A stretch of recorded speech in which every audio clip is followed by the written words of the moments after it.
Teamer Delver on the left. That will be Roland. Jeff joins us on the right on initiative. Getting ready to go. Chili with a big statement in the chat. Pile shuffling is not shuffling. It's counting with style. Wow. Wow. Chili's been hanging out with us for a while. What's up, Chili? Ancient tomb. What is going on? What are you doing there?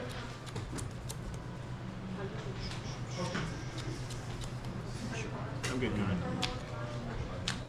All right, both players kept 7. That's an ancient tomb for Jeff. Roland can't believe it.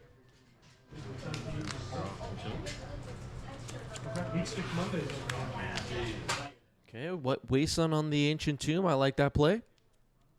Roland knows what to do. Blow up the lands of the Stompy player. Can often be really effective. That's a Wish Blessed Meadow coming in. Oh, it's going to do it. Don't do it. Don't do it. Don't do it. All right. Sorry, camera. All right. Okay, I think I think I heard Jeff saying I apparently put a black sleeve on the reverse side for the inner sleeve, so they're not going to flip this over. I missed what was said there, but this is an F grade situation.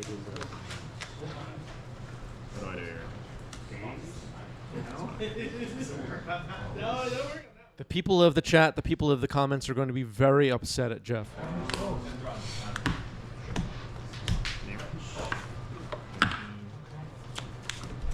Yeah, Chili calling it a serious violation. I agree, Chili.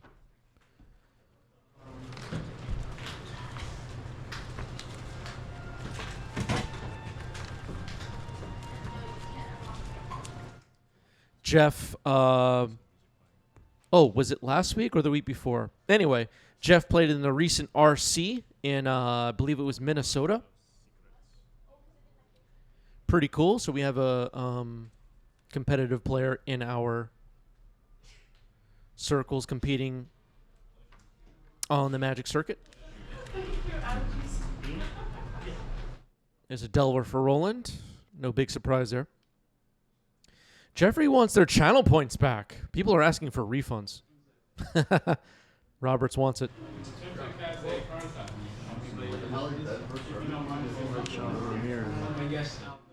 City of Traders into Archon of Emeria. This card's still good in 2025.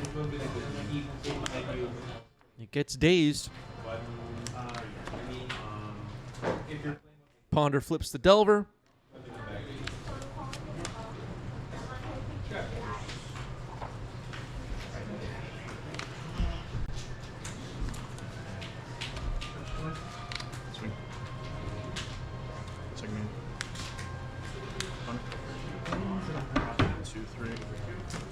We have had so many people asking about these life counters that we're using.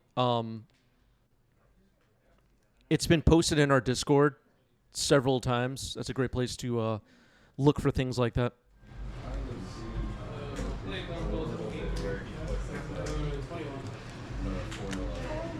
So if you're looking for the link to the life counter, head to our Discord.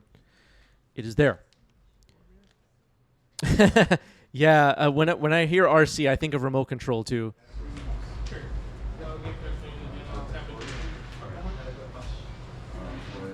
I posted the link to the live counter in the live chat just now as well for our live viewers.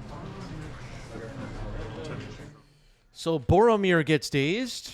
Boromir I've been liking in the current builds of Initiative.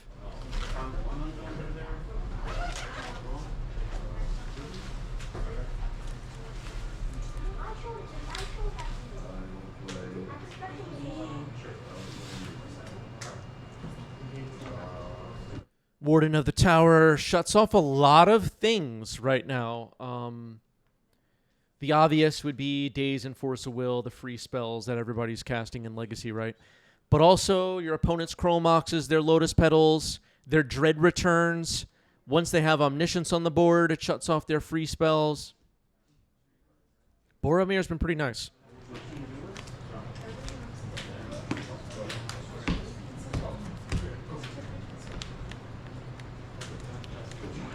I'm not selling the life counters. I'm not selling the life counters. I have no business relationship with the life counters.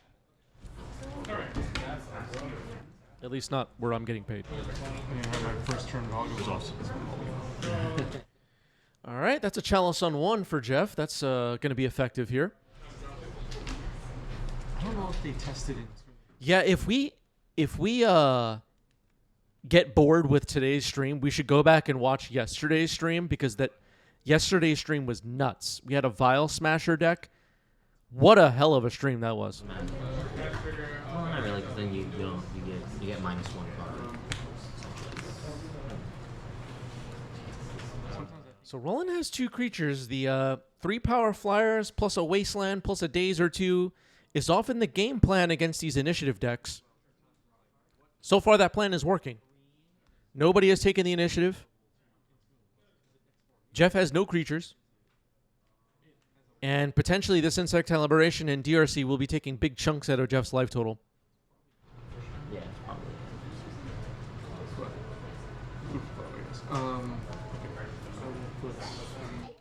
Playing as the initiative deck up against a tempo deck like what Roland is playing. The games you lose, your first 2 plays get dazed. You get wasted once or twice.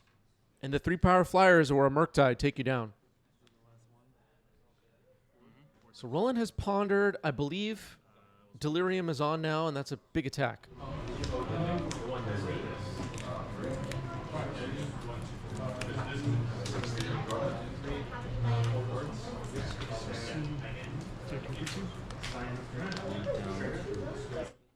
Robert's wondering, have we had the obligatory whatever discussion about Murktide's win rate? We talked about it many times. Jeff is flashing a Solitude here during attacks.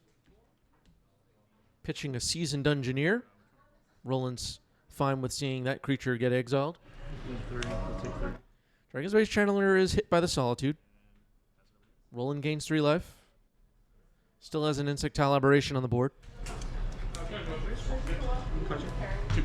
Now, Chalice on 1 is going to be a pain in the butt, though. If Jeff is going to win this game, my feeling is that Chalice on 1 is going to be a big part of the reason why.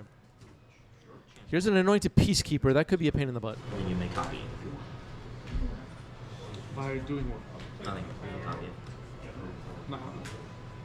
Cards on 2. Anointed Peacekeeper. Important creature in some of these white initiative decks. Force pitching Brainstorm on the Peacekeeper.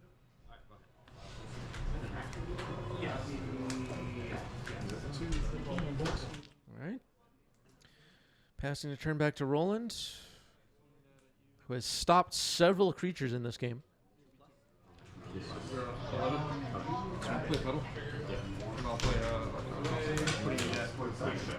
Yeah, a strange advantage I've had recently playing the initiative deck is that a lot of people forgot what the cards do. and are it's kind of cornering people into some misplays. So a big Murktide just played by Roland here. It's an 8/8. That's true.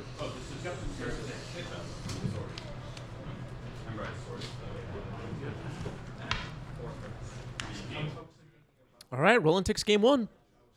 Up a game. No initiative was taken there.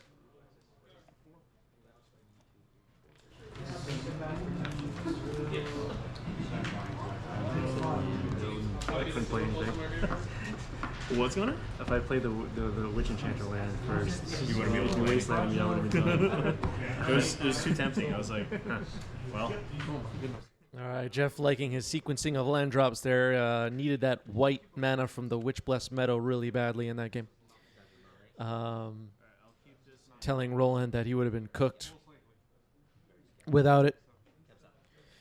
So the mana base very vulnerable in the initiative deck. 1 card in the bottom for Roland. Jeff on the play plays a basic plains this time. As Voodoo Games arrives in the chat. Thundering Falls, Surveil. Leaves a card on top. That's it. You need 1 card. What's that? Ancient Tomb. Okay. Ancient Tomb into Anointed Peacekeeper again. Rolling with another days. Days for days.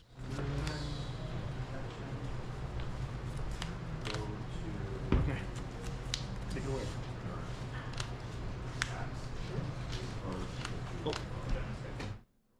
Dr. Pepper with a great question. How often do you get to play on camera? I don't put myself on camera that much. I don't know. Oh, so you're taking two?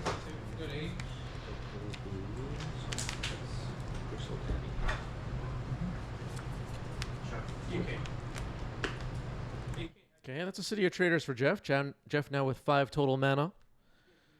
Could start seeing some initiative creatures.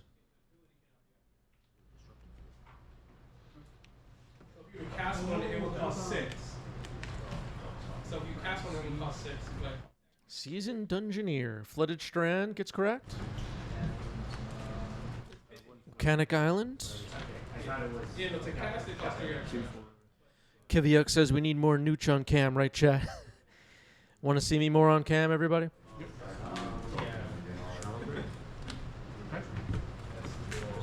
Yeah.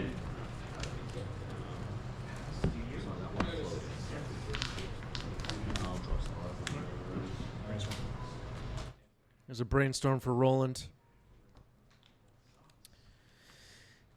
Yeah, I mean, I guess I feel like I want to see other people play. I personally, it's like, it's funny in a way. Like, I don't really like watching my own games that much because I already know what happened in my own game. It's not as interesting. A lot of these games I'm watching for the first time, which makes it fun for me to watch, which makes it fun for you to watch me watch it.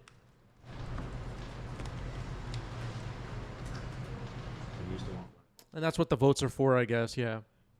Tell you what, though, you fill up the sub goal meter in the bottom right. I'll put myself on camera a whole bunch next week. How does that sound? You had them all. And Fill up that meter in the bottom right, everybody. You could sub for free with Amazon Prime. one of each. Gotcha. Yeah, for the second, for the third. Drop a fat stack. Ring that bell. So I could have like ley lines or whatever. I'll put myself on camera. I'll do whatever you want.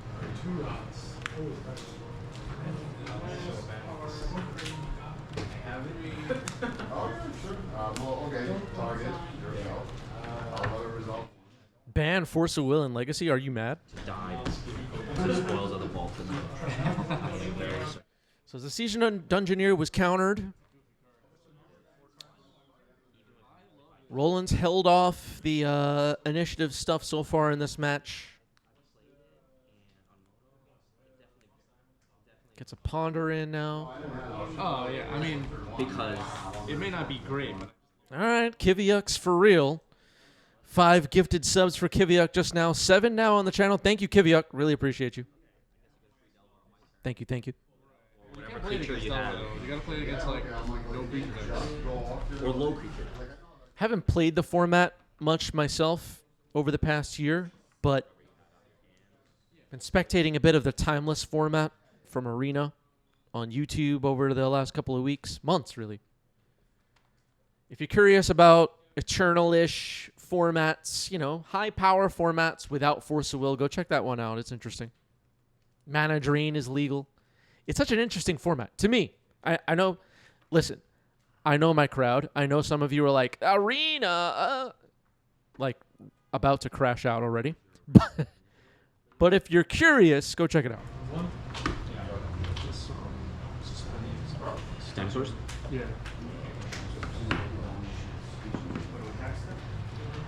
Well, that killed me last time.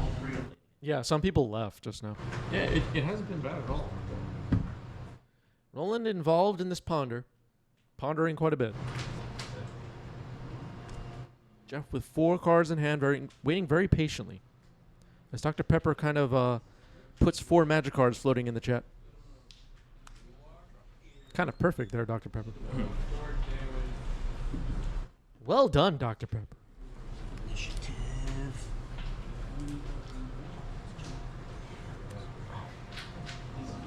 Waste on the ancient tomb.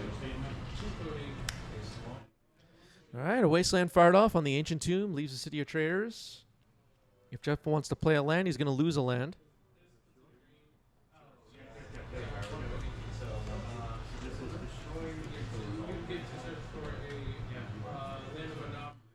Roland has also played that Mishra's Bauble, hasn't activated it yet.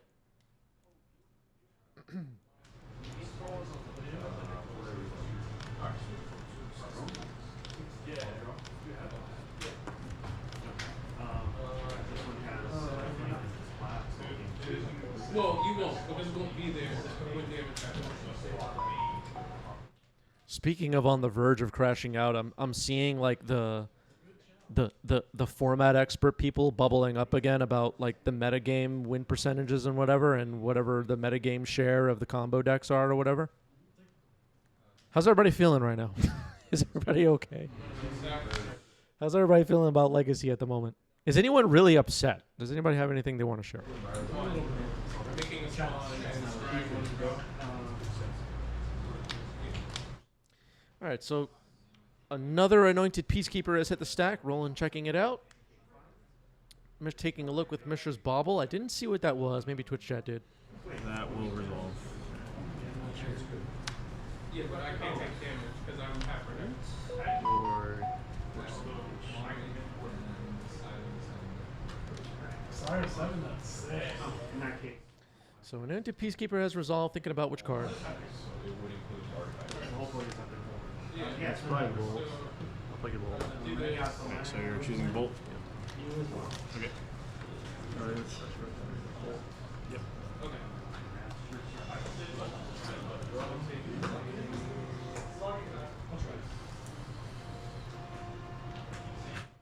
All right, Sea Priest says Legacy feels great to me. Blood Moon effects notwithstanding. Okay, not a fan of Blood Moon. Aviator says I'm just upset I can't play more often. That's the spirit.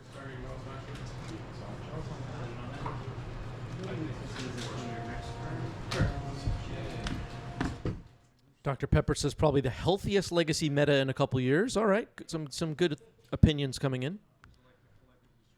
Good as in they're feeling positive about the situation. Have you tried the game? Not good as in they're necessarily right or wrong. He's been like, he like traveled. Okay, Dragon's Rage Channeler. Roland will be stuck with that bolt in hand without a third land. Passes it back to Jeff, who has a 3/3 Vigilance creature now. I believe Roland has Delirium.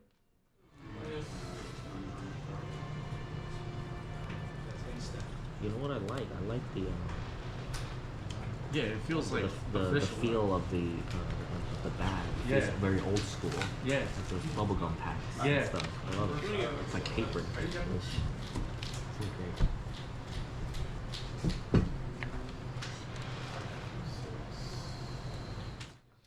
All right, Jeff is giving this a think. We are in a situation where we know Roland has Bolt and Force of Negation in hand. Bolt is being taxed by the Peacekeeper. Dragon's Rage Channeler, it looks like, has Delirium, unless I'm losing my mind. And Jeff has a bunch of cards in hand, so likely has a whole bunch of different things he can do. Attacking with the Peacekeeper, gladly taking no blocks as Roland. The Dragon's Rage Channeler could be really important in this game. Looks like Roland's third card in hand is an island? I think. So a little bit of bluffing here for a Force of Negation. Chromox, Imprints, Elvish Spirit Guide. Choke. Ouch. Will resolve. Okay. Choke it is. I dig it. Yeah, 2 cards. 2 cards left in Jeff's hand.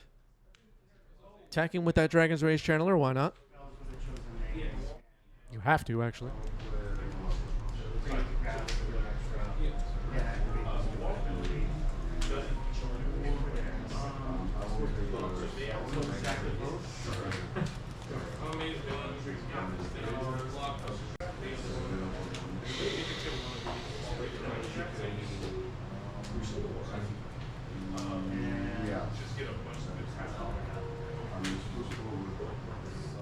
So it seems like Roland is trying to figure out Without Bolt, basically at this point, Bolt is completely shut off as long as this Anointed Peacekeeper stays on the board. How can I get to the finish line here fighting through a choke? Is it worth it to play? I don't know what Roland drew, but is it worth it to cast a cantrip here or save the mana for a Murktide or whatever? Those islands just became a lot more valuable when they're one-time use. You know what I mean? So Roland will have to weigh every turn now. Is it worth spending my mana on X or Y? And if Roland did draw a blue card, it could be pitched to Force of Negation. How important is that? Could be a thing that Roland is thinking about right now. Force of Negation is still in Roland's hand, right? I'm not going crazy. I believe it's still in there.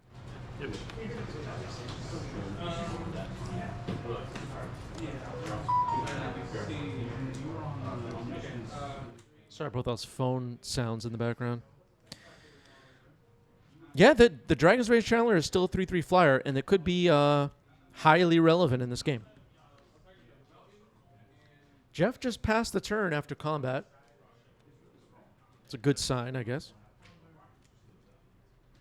Getting hit back by the Dragon's Rage Channeler.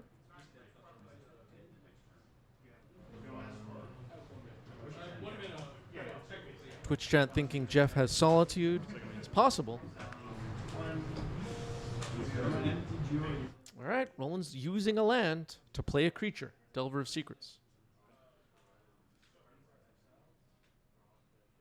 Well, if winning the race is the plan, the Delver could help a lot if it flips. If Jeff does have that Solitude, that could also win Roland the race, strangely, as things stand right now. Giving Roland some life changes the math a bit. Anointed Peacekeeper will attack. Roland accepts the damage, drops to 8. Yeah, the Delver decks often run Brazen Borrower. That's not unusual at all. That's a Chromox for Jeff now. Kaladesh Invention version.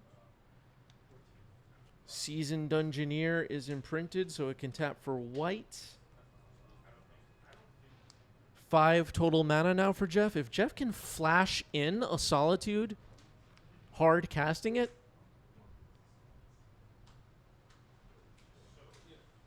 or, well, casting a Sorcerer Speed. It's not necessarily using the flash ability. But it's going to resolve. But we're going to consign the Enters ability. Jeff having a Solitude, though, a 3-power lifelinker, is still super relevant. But now Roland's tapped out. At least as far as lands. No flip of the Delver's bad news.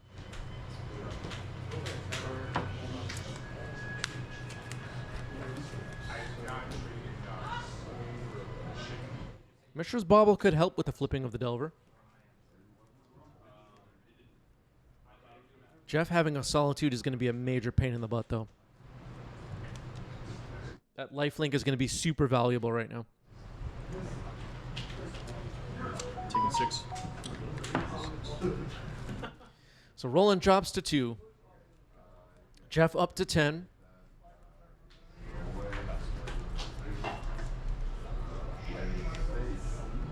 Now under Mountain Adventurer. So Jeff threatening to take the initiative, and Roland scoops it up. That is game 2, going to Jeff.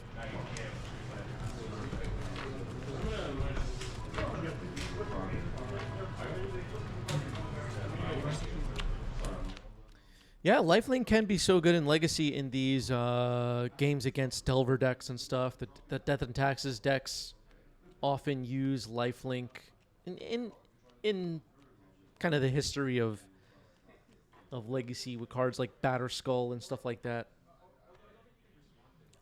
Currently, a big lifelinker is Barrogoyf.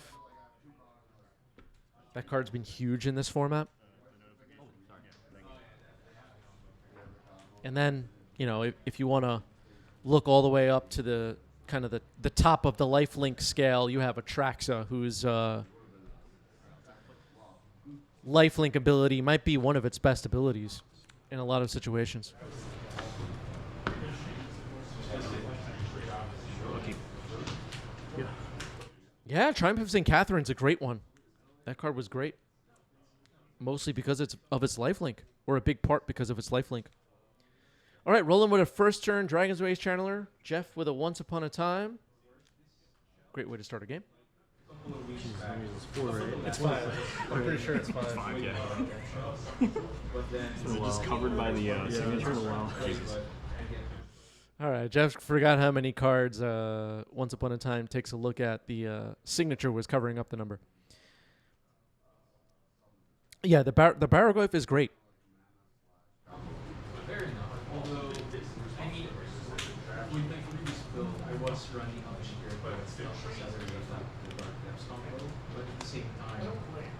Okay, Elvish Spirit Guide is chosen. Goes to Jeff's hand. Once upon a time should have just been stock up but free the first time half of the game. Huh? Once upon a time should have just been stock up but free your first turn of the game. Yeah, right. Get any 2 cards. That card got banned from modern real quick. That's true. I forgot about it. Very quick. Why though? What deck was it in? Titan. I wasn't really playing modern. Okay, Cavern of Souls trying to figure out what type to choose. Looks like Jeff is going with human. Jeff with some nice labels ready to go. You're doing on Warrior? Oh, it's actually on Warrior. Okay, so it'll be on Warrior. Undermountain Adventure is a Warrior. What's the other Warrior? I'm blanking right now. It's been a long week. Well, there's the Undermountain Adventure hitting the stack. It cannot be countered. Warrior's in. Is that just like reach or something, or what's this? Vigilant? 3, 4, Vigilant. Yeah, it's fine. Seasoned Dungeoneer is the other Warrior, I just remembered. So Undermountain Adventure resolves. Jeff takes the initiative, searching the library, finding a plains, and passes it to Roland. Dragon's Rage Channeler could be, if Roland could get Delirium, could be really good at taking the initiative. It has to live that long.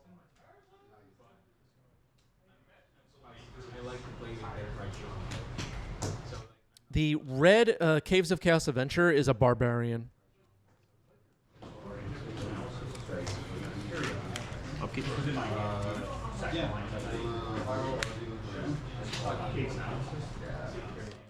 It's not a party creature, strangely.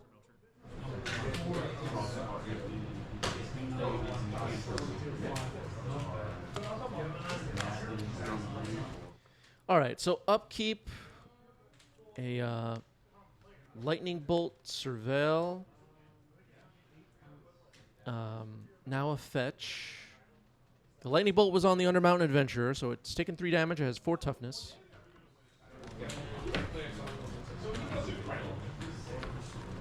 Roland, it looks like, is going to make an attempt to double bolt this thing and attack. Okay, Unholy Heat, surveil.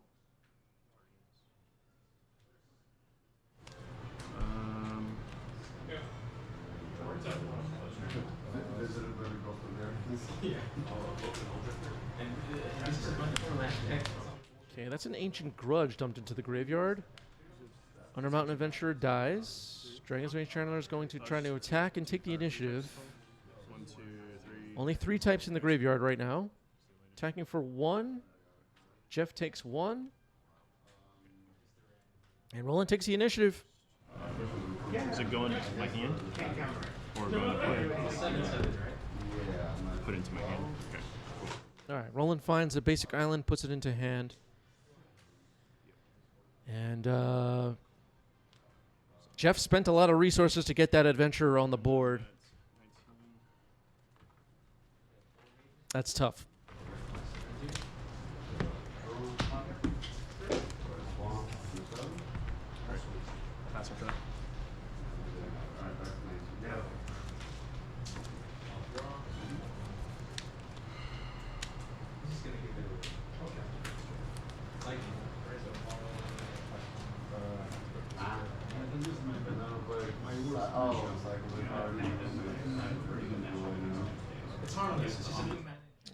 Witch Blessed Meadow tapped. Pass the turn. Roland goes to draw a step. I think right here we get a kind of a judge call because the initiative was missed. Counters are scry. Counters are scry. I mean, I'll do the. Since I already know what's off the top. Like, I don't know how it works. How do you want to do this? yeah. I mean, so you miss it. You already drew the card. Yeah. Do I just completely miss it, or do I go back to it, or like? I mean, this has to like happen. I think. Well, I think actually he would get to decide if you get to go to the next room or if you just stay where you are in like Comp REL. But like for this, you already drew your card. But you want to scry. I mean, But don't you have to advance because it contains the hidden too, like the way you go, right? All right, so we're discussing right now what would happen. So if this is Comp REL, I believe what would happen is Jeff gets to decide if Roland gets to go to the next room or not, and the answer would most likely be no, because the trigger was missed to move to the next room. When you move to the next room, then you choose a room, and the trigger goes on the stack for that room. So there's like multiple triggers involved here. Roland missed it all. We're going to try and figure out a friendly fix here of allowing Roland to kind of go back and either scry or put 2 counters on the Dragon's Rage Channeler. And this is just Monday Night Legacy. Everybody here is friends. We all hang out and have fun playing games together. So we're just going to do this like, don't tell the DCI we're doing it, right? We're just going to Roland's going to honestly put the card back and all that. yeah. If we want to do like Comp REL, I'm totally fine with it. I missed the trick. This is casual. If you want to do a friendly fix, put it back on top and then scry. If that's cool with Jeff, you can do that. You already know that. Yeah, I know this. If you can decide to like scry instead. Yeah, just Shuffle ponder. shuffle that in, and then All right, so we figured out a friendly fix that everybody was happy with. Robert's asking whose trigger is it. So if you have the initiative on your turn, it's your job to remember that you have to go to the next room. Venture into the dungeon, right? At that point, if you miss that and you draw your card, you missed it, and your opponent could decide to let you go back and go to the next room or not. That's before even choosing a room. Once you choose a room, the trigger for that room goes on the stack, which is also something you could miss, which is maybe a conversation for another time. yeah. Did you see Terrence? Really exciting. So the Dragon's Rage Channeler gets 2 plus almost 1 counters. Roland went to the Forge. It was all fixed. Mishra's Bauble comes in. Surveil. I'll leave that on top. But there's like a trigger to choose which room you're going to. If you miss that, you just don't go to a room. And your opponent could. All right, and then everybody in the background asking me, what does the initiative do? But usually they'll tell you to stay where you are. And no dinner too. Going back to your room. Exactly. No dinner. You have. Yeah, no dinner, go back to your room. Says that in the background.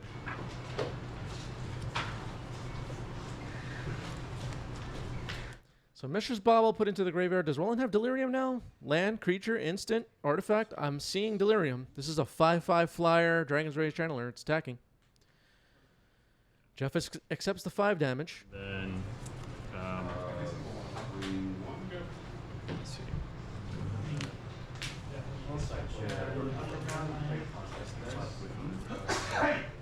So, second main phase, gonna play Delver of Secrets. Alright. I'll go to my instep. Draw to your upkeep. Okay, Roland draws on upkeep.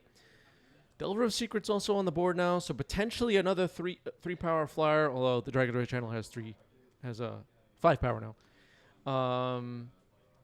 That could be really good at taking the initiative if Jeff plays a Seasoned Engineer or Undermount Adventurer. The likelihood of Jeff playing a creature like Peacekeeper or Archon or something. All right, here's Archon of Emeria. And then attacking to take the initiative is not as likely at this point. Roland's going to Brainstorm in response to the Archon. Roland could keep the Delver back on defense or protect the initiative, which is a play sometimes you'll see. Assuming it flips into an Insectile Aberration. Roland's going to set the top of the deck now, likely as well.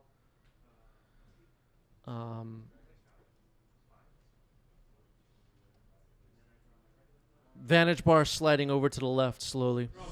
Yes, you do. We each How do you do? Oh, I got crushed. He's too bad. How are you? I haven't seen you. I heard my voice in the background saying got crushed. I think that was a round that I lost in like 5 minutes to Reanimator. I just got destroyed. Hand shredded. Reanimate some crazy creature, and I died. It happens, folks. It's rough out there. Force of Will, pitching, ponder. I was playing Initiative. Similar to the deck Jeff is playing. Well, similar enough. All right, so Roland did not miss the initiative trigger this time. Trapped. Flipped the Delver, revealing Consign, which is really good. Archon was countered, attacking for 8. Jeff, needless to say, in serious trouble. And Jeff will scoop it up. Roland takes the match. Well played. GG's. GG's. Roland Chang, everybody. Round of applause. The initiative deck I've been playing is red-white. My list is posted in our Discord for anyone who's curious. Which match next? Our Twitch chat will be voting. Keep things moving along today. Your options will be Lands versus Reanimator,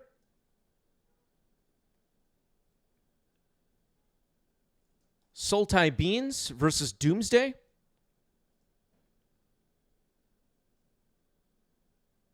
or Reanimator versus Breakfast, Cephalid Breakfast. You have 1 minute. Get your votes in. Vote now in the chat, folks. Vote now in the chat. Our Discord server is up on your screen. We have a merch shop. Links are all over the place for that. We have a Patreon, which you can go follow for free. We have bonus matches posted up on our Patreon and on our coffee page. Go check that out. If you've been enjoying the streams, enjoying 90s MTG, and want to help us out, make sure you're subscribed to our YouTube channel. That's free. You just hit subscribe, and your job is done. You did it. You can join our Discord server, come hang out with us there, pay a couple bucks a month, unlock a whole bunch of cool perks. Another cool thing you can do, if you're in a Discord community, a Facebook group, a MySpace, or something, tell people about the channel. Shout us out. Appreciate it. Almost out of time on this poll. Sultai Beans versus Doomsday is up next. Sriracha contributed 4,050 channel points. Yeah, AOL Instant Messenger works. Yeah. Let's set this up.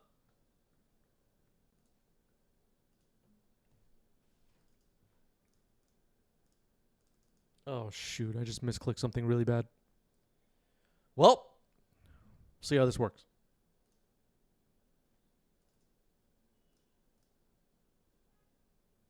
I might have just messed this whole thing up. Cross your fingers, everybody.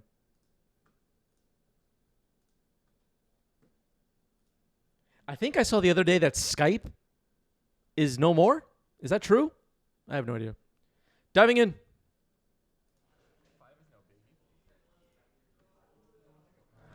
Better than 4. True. I feel like 5 is still relevant. Yes, you do unlock the deck list channel in our Discord with a Twitch sub, which can be free with Amazon Prime, by the way. I just like really bad on the draw, so it's like that's not even a card anyways. So You know what I mean? That's basically already on the mold, you mean? yeah, exactly. Yeah. Okay, yeah, that's it. This 5 is way better. We'll go. Touch it there, right? Yeah. One of these, like that. One and 2. Okay. Go ahead. Okay, it looks like Bill has taken a mull to 5, and we are ready to go. Ren, thank you for the sub with Prime. Dark Ritual on turn 1. Uh-oh.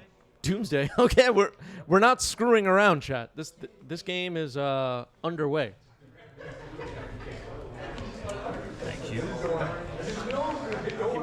So for anyone new around here, people that are not familiar with the Legacy format, some of you may not have even seen the card Doomsday get cast before. You search your library for 5 cards, exile the rest, and those 5 cards are now your library. You lose half your life. So what the heck do you put in your library? Often it will be stuff like cyclers, cantrips, sometimes fetch lands, just stuff that thins the deck super fast. And then Thassa's Oracle. Occasionally you'll see cards like Lotus Petal, Cavern of Souls.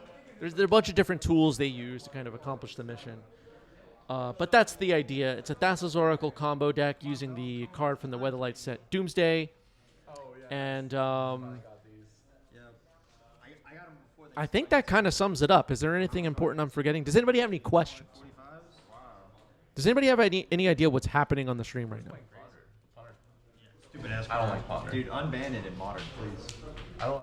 Yeah, the deck plays Force of Will. It can often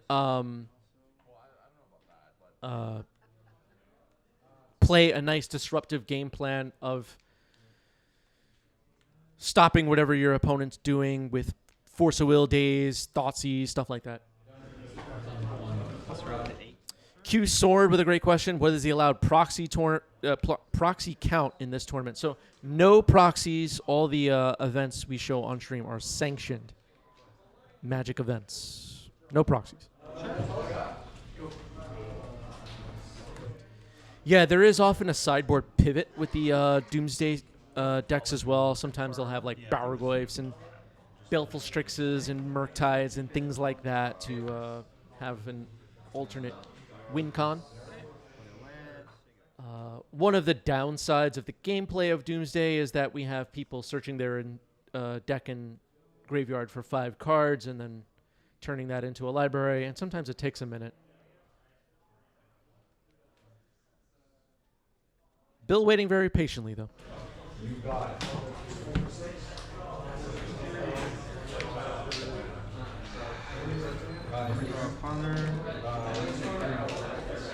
You got 5, 6 in it? Yeah, this is a first turn Doomsday. I don't know that Zach knows what Bill is playing here, which could be a factor. Yeah, and Doomsday is known for being a deck that's very difficult to play. It takes a lot of reps and experience and format knowledge and whatever to play Doomsday at a high level, and play in like an all-day event, creating Doomsday piles that your opponent won't be able to disrupt is, as you can imagine, pretty difficult. Thank you. So once the pile is complete, Bill gets to look through the remaining cards that will be in exile now and get some clues about what could be in the Doomsday pile, the 5-card library. Bill is doing that now. Bill, an experienced wizard, will be able to figure it out, at least with some accuracy. But the plan will definitely be to get a Thassa's Oracle on the table and win the game that way. Done after that? Or done after your range? go Or past the turn. Okay. Okay, after the Doomsday, passing the turn. Just guessing at what you're on. I don't. I'll pass it to you. That is a terrible side.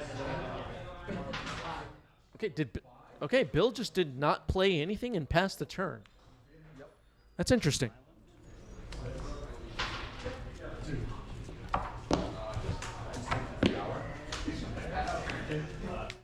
Monka TG arrives in the chat, says, G. Williker's Batman a Friday stream.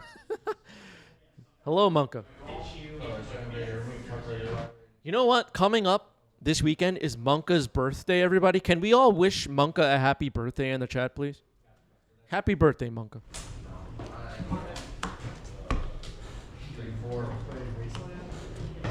Yep.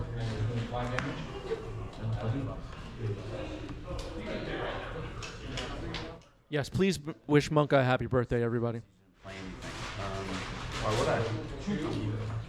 Yeah, you're just gonna make me happy, right? Guys. All right, so a ponder, a ponder is resolving now for Zach.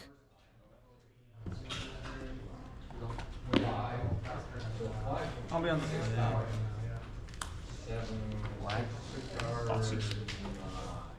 All right, we're gonna get to see potentially what. Oh, Thoughtseize ends the game. Bill scoops it up.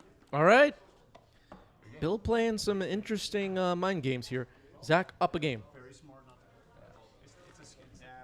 I'm always dying with at least a card in my hand. I just wanted to play something else. Just play way too much. Way too much fucking. One of the. So I think I heard Zach saying they're smart to just scoop there. Bill is a gamer, knows how to,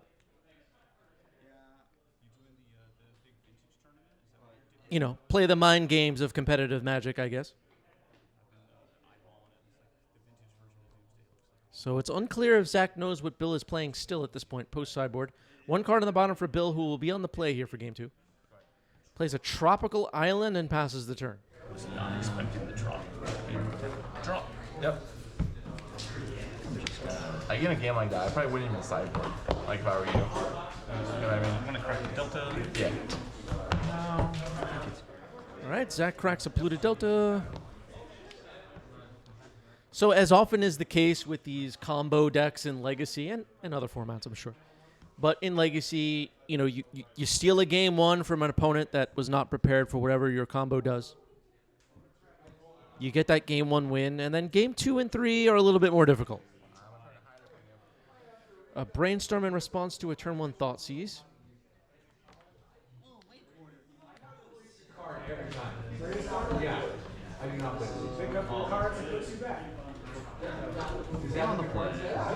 You'll be on the play, right? Yeah. All right.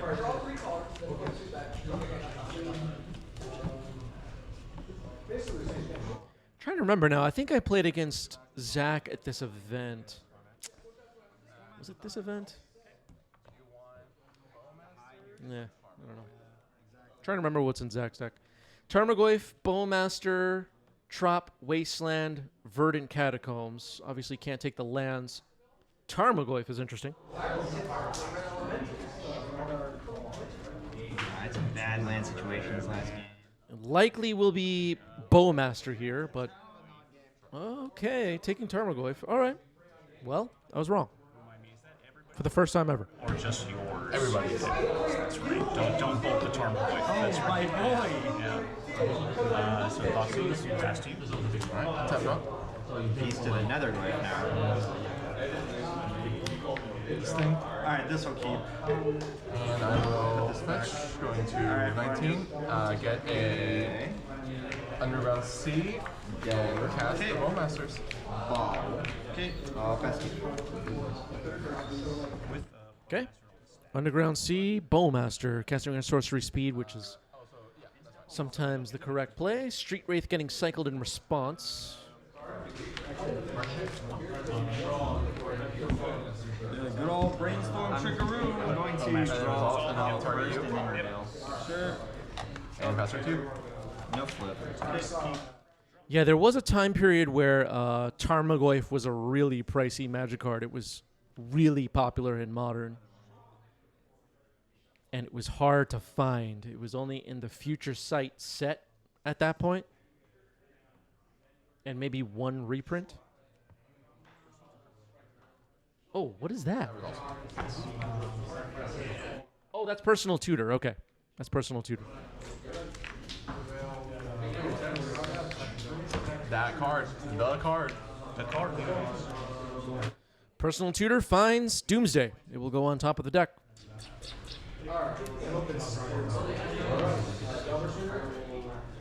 Alright, let's get a clue. Clue's good? Pass to you. Untap. Okay, Doomsday to the top of the deck. Sure. Get a Volcanic Islands. 2. Oh, there it is. this? How do I want to do this?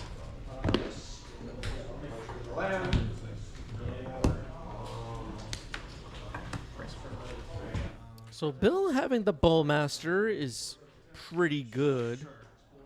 Zach's life total getting a little bit low for the Doomsday deck to be super comfortable. It's him, Mr. Leo. Ooh, Leovold, that's going to be gross. So each player can't draw more than one card a turn, and if you ever target any of my permanents with something, ability, or spell, I draw a card. That's pretty nice. It's pretty nice. There was a time period where this card was all over the place in Legacy. I loved Leovold. I played so much of this card. Crack. Delta. Sure. There were builds at the time for Sultai or 4-color control, blue-black based. And most people running one Leovold. I ran 2 just because I liked the card that much. I was gonna say, I know I have basic island here somewhere. Yep. Remember Dak Faden, everybody? Who here? Raise your hand if you remember Dak Faden. Bring Dak Faden back. Draw Thunder. Are we feeling like a Merc type situation? No, we're gonna need. What other magic cards of roughly 10 years ago do we miss? All right, here's Barrowglyph. You were talking about Barrowglyph earlier. Yeah. Do you mind if I use a die? Yeah, I like to do that. Great. How many cards in it? The greatest thief in the multiverse. Heckalith, absolutely right. Draw. Send both at the Tamiyo. So it's for 4, right? Yeah. And then -1. Let's start by taking a look at what you have. Pass it back to you. Okay, paying the wrong mana for this Thoughtseize, which is a violation. Thoughtseize takes Doomsday. Edge of Autumn, double lands in hand for Zach. And now it looks like Zach is in some trouble here. 17. I'll just play up equal. That's pretty exciting. Yeah, Wasteland's not that great. I'll play out my land. I don't have to.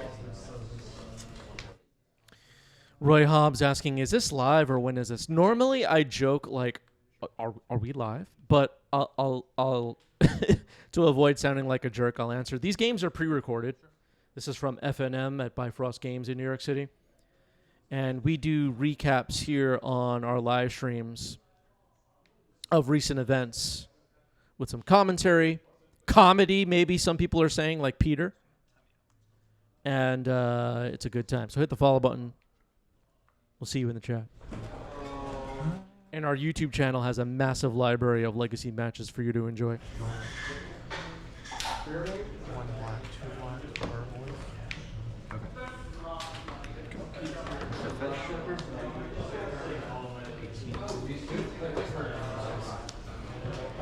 Yeah, fortunately, the wrong tapping of the land for Thoughtseize didn't really matter, but be careful with stuff like that, folks. You've got 4 in hand? I have 4 in hand now. 4 yeah. Keep. Draw. Yep. Barrowglyph is just hanging back on defense, though. The Orc army can just chump block. That Edge of Autumn in hand is not very good at all. Yep, no bucks. How about my own Lord Boy? Nice. All right, now a Lurgoyf on Bill's side, the OG Tarmogoyf. Well, actually, the OG Lurgoyf is Lurgoyf, but at least as far as ones I got played in Legacy. Come up.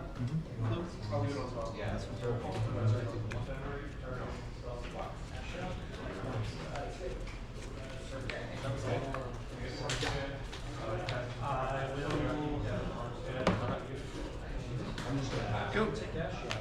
Yeah, there is a rule about arranging the battlefield as far as higher rules enforcement level events, where the lands have to be closer to the player than the creatures. To be completely honest with all of you, I'm not a big fan of arranging it upside down, but I let the players do whatever they want here. At a competitive event, if I'm being honest, maybe I come off as a jerk, but I would ask people to just do it correctly. Like, if I was playing against someone off camera and they wanted to arrange everything upside down, unless they were playing like Dredge or something where it made sense to arrange their battlefield in a certain way, I just find it kind of confusing and mildly annoying.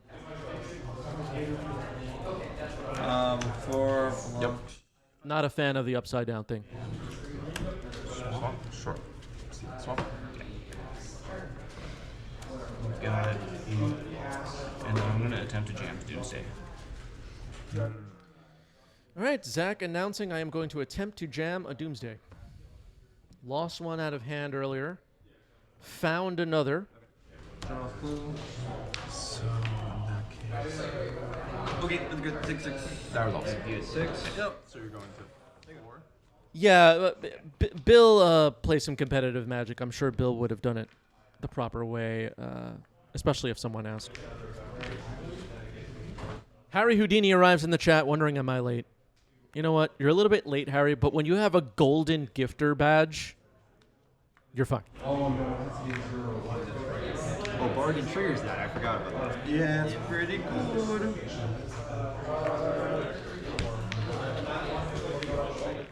So a Doomsday is resolving now. Zach has to figure out how to win this game at 4 life. Has a Leovold and Bowmaster on the other side of the battlefield. So we're not going to be cycling anything realistically.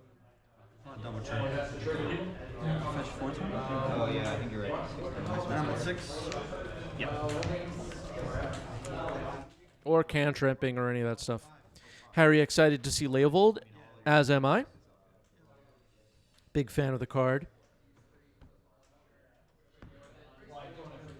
Bill going for some nostalgia points here with this build.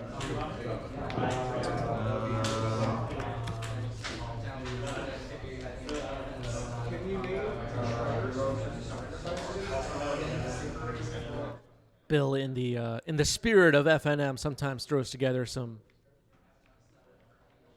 current decks, but also throws in a few old favorites just for fun. Bill has fun with that sort of thing. Trying to figure out what First to do here. Yeah. Trying to play around, whatever you're doing over there. Leo and Bowmaster. A little awkward. Yeah, the Bowmaster. Keep wasting my graveyard. Yeah, the combo over there is making it really tough. In response to the draw. Another thing for competitive REL, you know, the topic of how long is too long making a Doomsday pile comes up every once in a while on stream. What we're watching right now, again, is FNM, and you know the players right now, you can't hear them, but they're chatting about what Zach is considering and whatever. But the timing of Doomsday in competitive events can be an issue, and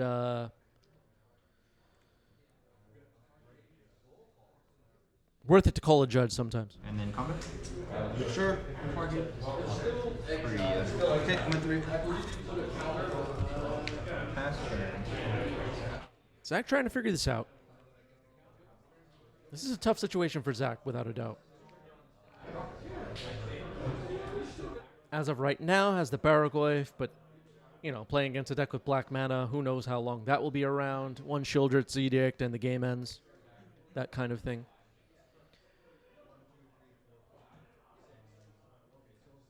I don't know how realistic it is to, you know, draw a card, play a land for 3 turns until your Doomsday deck runs out, and then play Thassa's Oracle and expect to win, especially since Bill has a Wasteland and can blow up Cavern.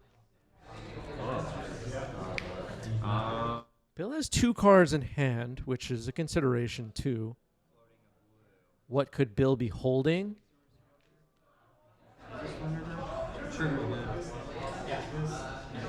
Zach is up a game. I put it back in on the play. Good game. Yep, did not have land 5. Good. We'll try it like that. Yeah, Barrowglaive could potentially attack and mill Zach and do it that way, but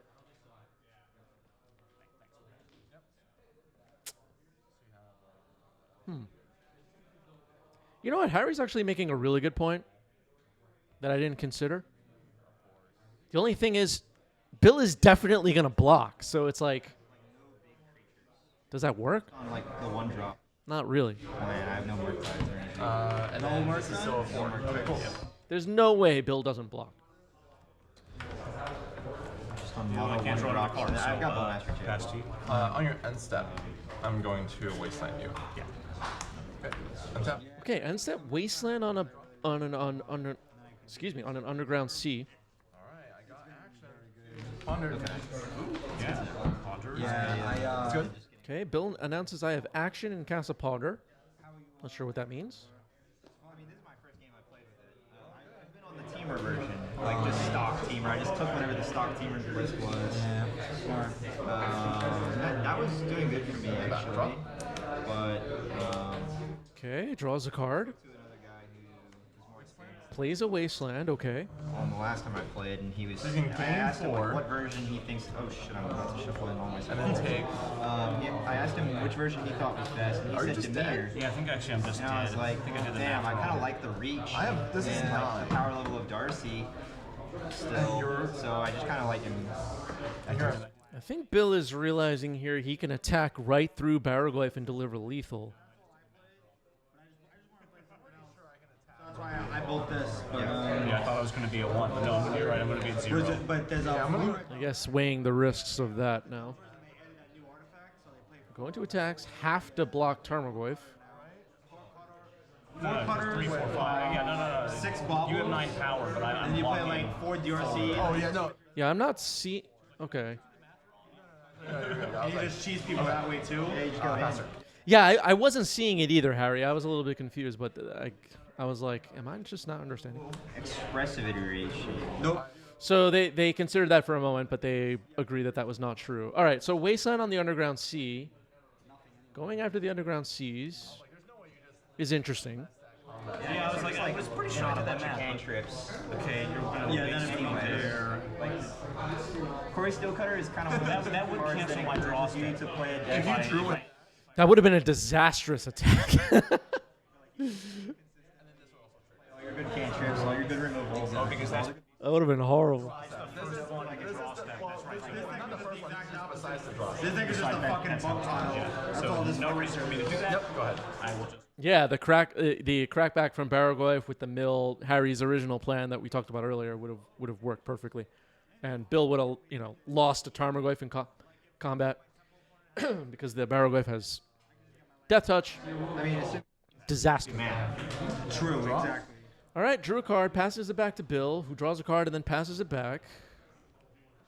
Is that gonna win this? It felt so unlikely a turn ago, but now it's looking like it's possible. 3 cards in the deck. Barrowglaive number 2. Okay. Oh, the cavern is on Lurgoyf. Oh, did I forget about that? I might have forgot about that. Ah. Okay, that makes so much more sense now. The Wastelands on Underground Sea seemed sketchy before. I guess in my mind, Cavern was definitely on Das's Oracle, basically, but it was on Lurgoyf. I forgot about that. Or I didn't know that. Long play to make. Okay, it's starting to make sense. I should have held it. Oh, you can take it back if you want. You just played it. You haven't done anything else. I guess technically that is allowed, right? Yeah, you haven't done anything else. Okay, no land drop. Taking it back. I'm assuming you have that. 2 cards left in Zach's library. I was planning for Wastelands, Does not have 2 blue now. but I don't want to see a third one. Monka TG says Bill is a gentleman. Wow.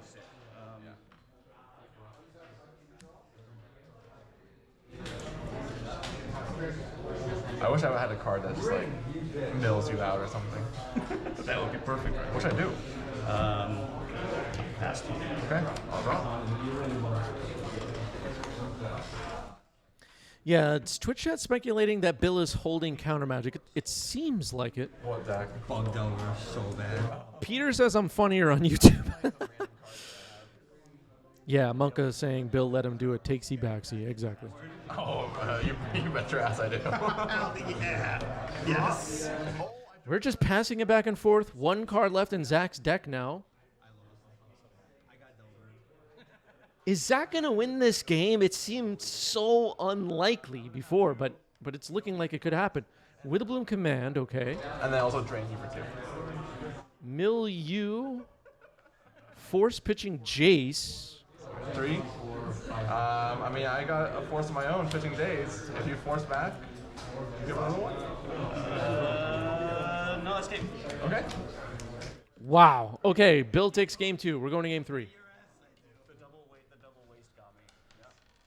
Wow. I would have won in your upkeep that turn. I would have had Chase. Crazy. All right, good luck, brother. All right, now you know I'm playing. Yeah, Twitch chat wondering if I wear my own merch. I'm wearing it right now. I wear it almost on every stream. I wear it every day in public. Me too. All right, we're both on 7. All right, we are both on 7, says Bill. Turn 1 ponder for Zach, who's on the play here for game 3. Game 3, everybody. Get ready. It's going to be a wild ride. I am going to not bowl. Yeah, let's go. You know what I mean.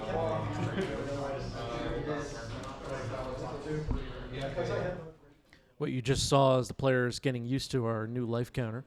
Reset it very, very efficiently. There was a while where people were just kind of clicking around. What do we do?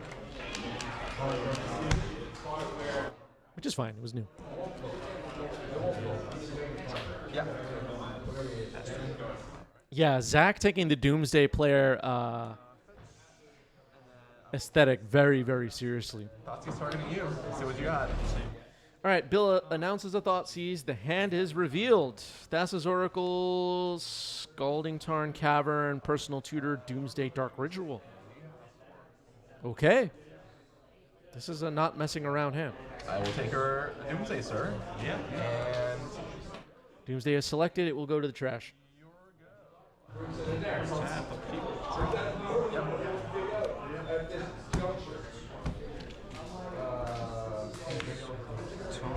Yep. Okay, Scalding Tarn. If you want to pick it up, I can try it down. It's okay. I can leave it up. Oh, okay. It's fine. If you don't mind. Yeah, you extended the same first. Dark Ritual, Personal Tutor, Cavern, and Thassa's Oracle waiting in Zach's hand. Doomsday was discarded to the Thoughtseize. Personal Tutor is resolving here. We'll most likely be looking for Doomsday. There's Doomsday. It will go to the top of the deck.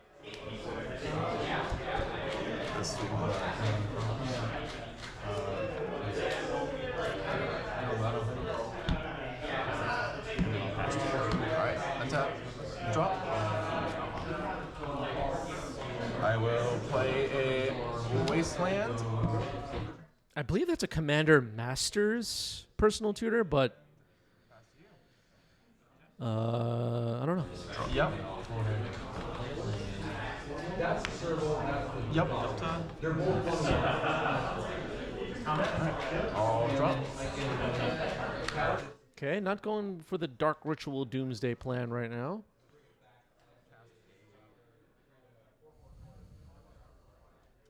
All right, here's a ponder for Bill.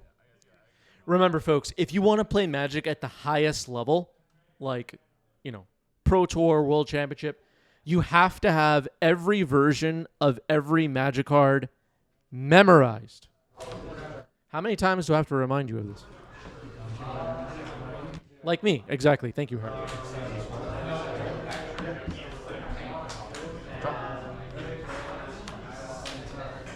Some of you just don't have what it takes, I guess.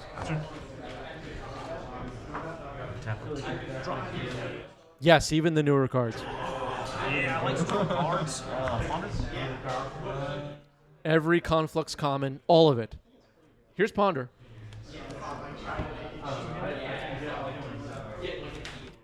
Chapin would not approve? Why wouldn't Chapin approve? Yes, even the SpongeBob cards. Come on, people. Draw.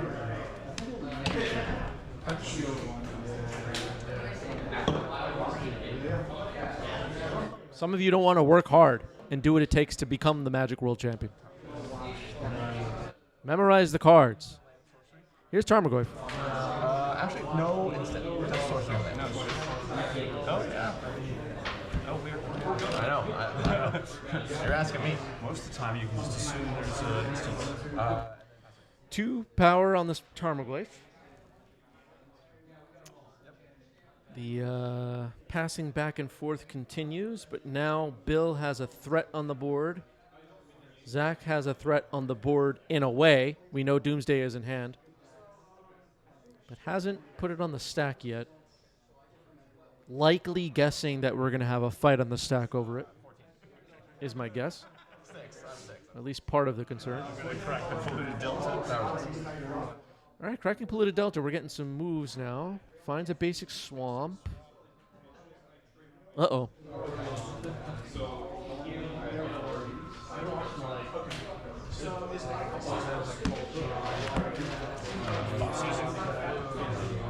Okay. First order of business. Let's see what Bill is holding. Thoughtseize. Bill's thinking about it. I got no further. Fun. Can't really do much. I mean, actually, last speed builds. Eventually. Yeah. Have you played land this turn? I am not. Yeah, no land drop yet this turn for Zach. Everyone, if you're done, please remember to report. I lost my opponent's Sorry.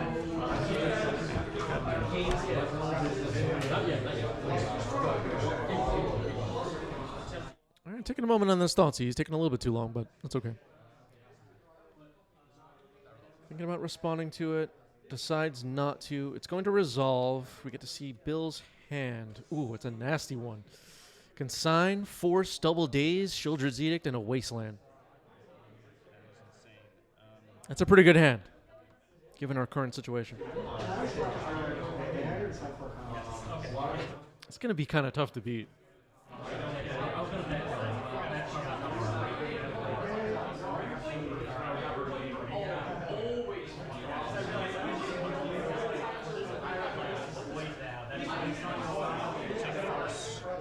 Okay, Force of Will is selected. Consigned to memory, Double Daze, and the Shieldred's Edict remain.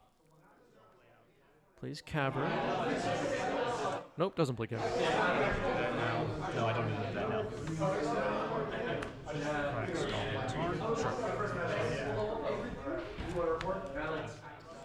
Take the Forest and resolve the Doomsday through Double Daze. Potentially, don't forget though, Consign can stop the Thassa's Oracle ability. And Bill has double Wasteland. There's a lot to consider here. Wizard, try. Ritual. Yeah. Okay, Dark Ritual Doomsday. There is also Jace, that's true. We did see Jace. Harry making some good points. We did see Jace. How does that work, though, with these double Wastelands? Oh, this is tough. Yeah, there is a Goyf, which, you know, life total is a concern. Sack drops to 8.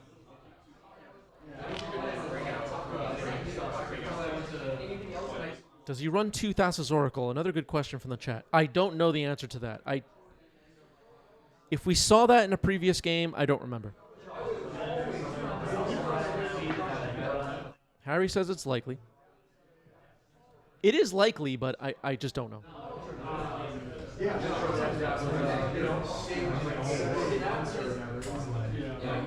Bill would know, that's true. Bill did look through the deck in game 1, but not game 2.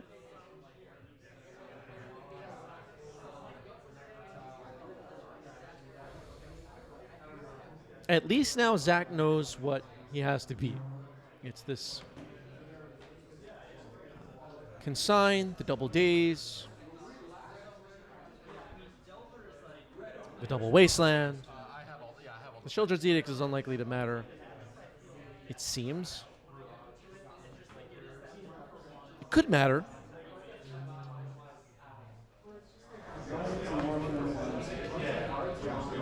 Could also put like a Thought Seize or something in the pile, I guess. I'm not much of a Doomsday player.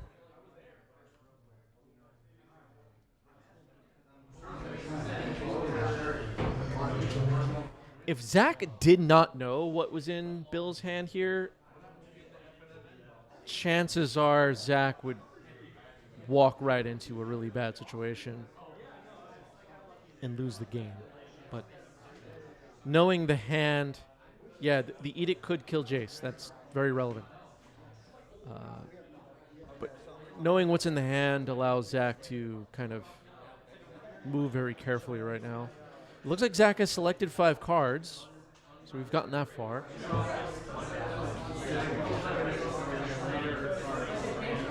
I think that's going to be my pile after I make this last switch. Yep. But let me just look at it one more time.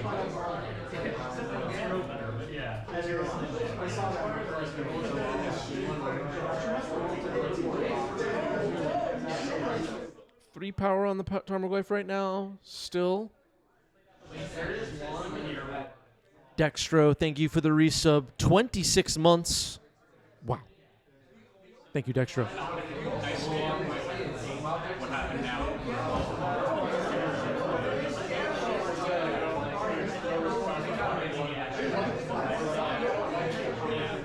We're like right by the West Village.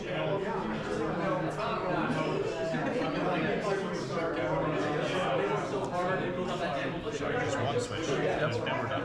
Very good. Take your time. Assuming I didn't sign it out. Yeah.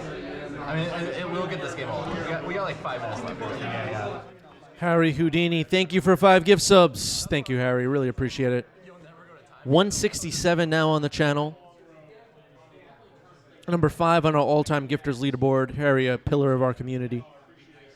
And I've been alerted that a treasure train is incoming in 4 minutes, potentially. I never even seen a treasure train before. That's new to me. Crazy. What the hell is a treasure train? I've never seen that. I don't know. Maybe we'll find out. Maybe we won't. Sub, gift, or cheer to help start the train.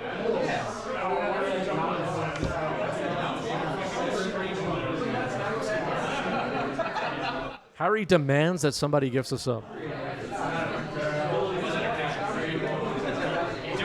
It's like Treasure Cruise.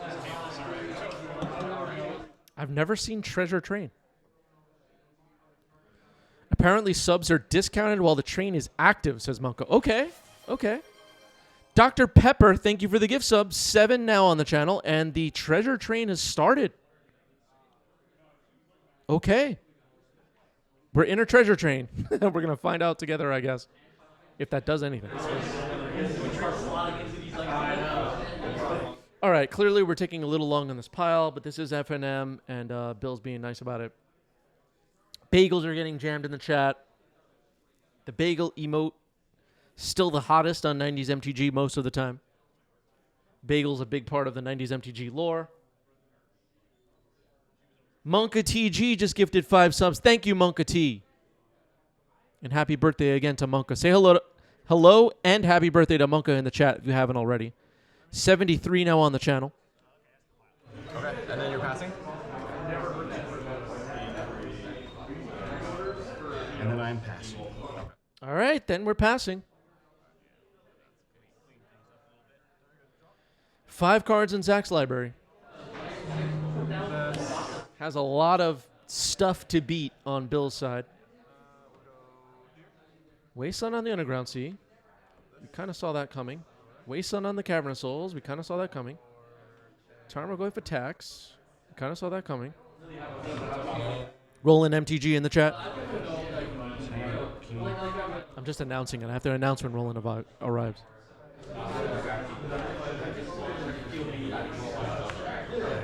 Treasure Train level 3 achieved, I'm seeing. I think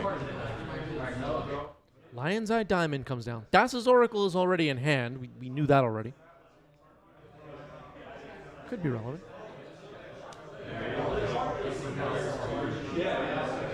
Could be bait for the consign. Ooh, this is getting interesting, folks. It's getting very, very interesting.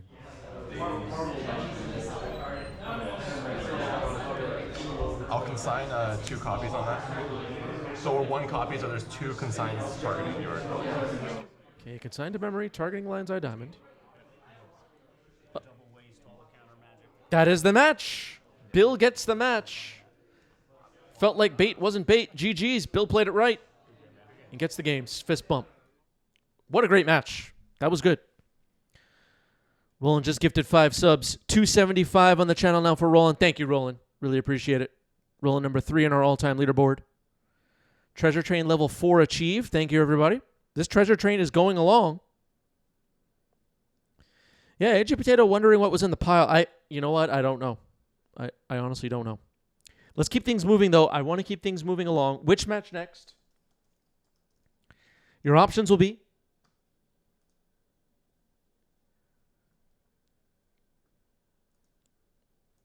Lance versus Reanimator, Dredge versus Red Stompy, or Oops All Spells versus Is It Delver? Is it Delver? You have 1 minute. Vote now in the chat. 35% off 5 gift subs is what Harry's saying is happening right now. Not able to see. Yeah, I just don't know. But we are treasuring. Crush47 just gifted 5 subs. Thank you, Crush47. First gifted subs on the channel for Crush. Thank you, thank you. Really appreciate it. About 30 seconds left on this poll. There's a poll happening right now in the chat. I don't want anyone to miss it. For which match we will watch next. Thank you, Crush. Thank you, Roland. Thank you, Monka. Thank you, Dr. Pepper. Thank you, Harry. We're deep into this treasure train, it seems. Is it Delver? Almost out of time on this poll. Reminder, everyone, to join our Discord. Make sure you are subscribed to our YouTube channel. Lands versus Reanimator is up next. Roberts contributed 2,400 channel points. Let's do it. This should be interesting. 2 kind of classic legacy archetypes head to head. That's what we like.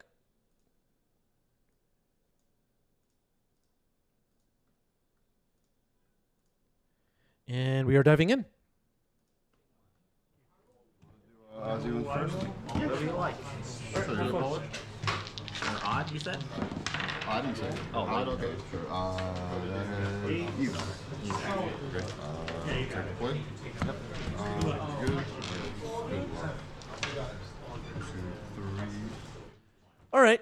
2 favorites of our audience for the last... Well, Ed's actually kind of new to the channel, but people are liking watching Ed. Greg on the left with Lands. Ed on the right with Reanimator. Ed's one of the 90s MTG newcomers, I guess. Put on quite a show so far. Bayou. Expedition map. Pass the turn.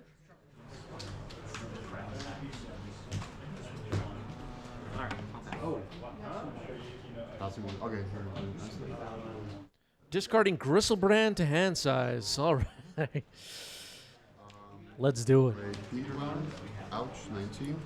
Cast Malevolent. On the stack.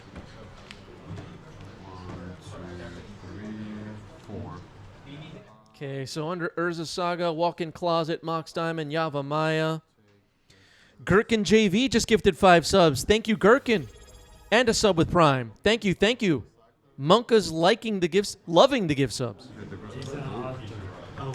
And, that is beautiful. pass review. Soul Guy Lantern hits the Gristlebrand. Ouch. Yeah. That's all I'm saying. Sure. discard. Okay. Sure. Go ahead.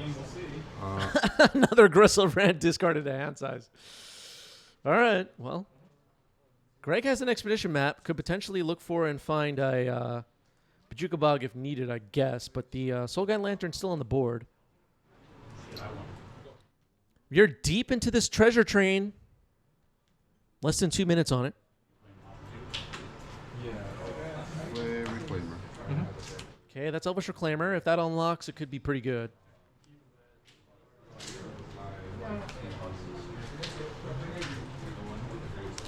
Yes. Reanimate. Got it. That's a Lotus Petal does.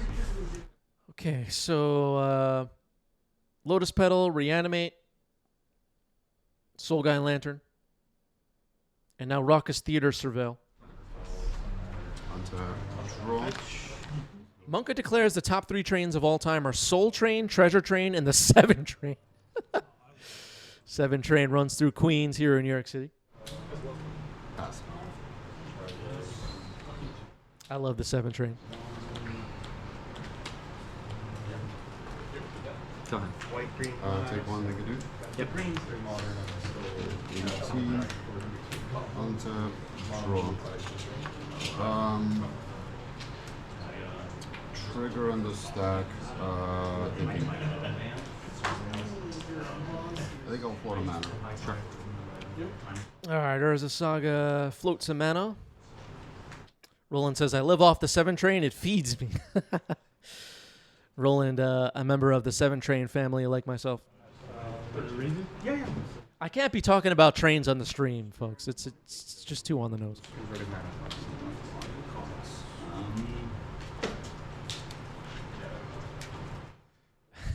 Lava Spur Boots comes in. There it is, the Lava Spur Boots. Turn, so play. Good. And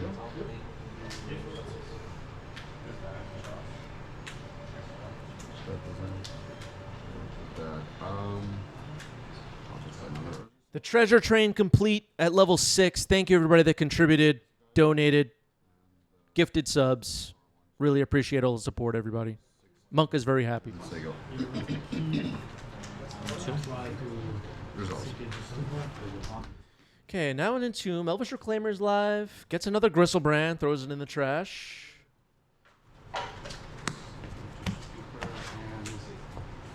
Yes. Ed's having a hard time reanimating stuff in this game. That Elvish Reclaimer is kind of gross. Thought sees you. Okay. Ed's life total going to be under threat from these Urza Sagas. The hand is revealed. Walk-in Closet, Dismember, Mox Diamond, and... I couldn't see that last card. Sorry, folks. There was another card there. Yeah, because this is the first spell during my turn. You will take the 5.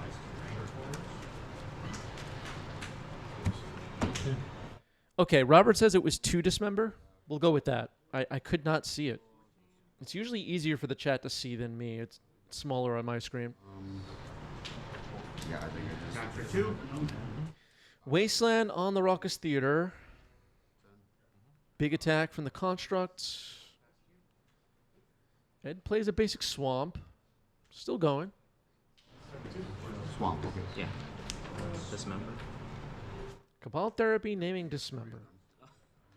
3 Dismembers discarded. Not only was Roberts right, but Greg drew another one. 3 Dismembers, game 1 in the deck. Wow. Raw. Well, that was a big hit with Cabal Therapy. Some things are going well for Ed, I guess. You have still 3 cards? Yeah, 4. Is this so much graveyard interaction normal in the lands deck? Greg has had all the answers. The Soulguide Lanterns and the Bajuka Bogs, which we haven't seen, but it can be found, and stuff like that are pretty normal, yeah, in the main.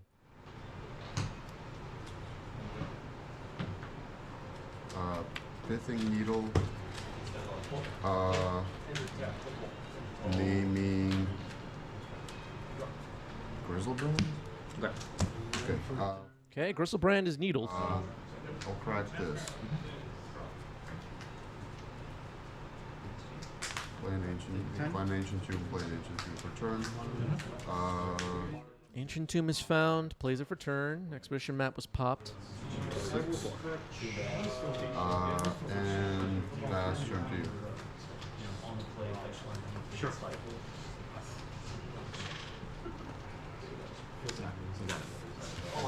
All right, Greg takes game 1.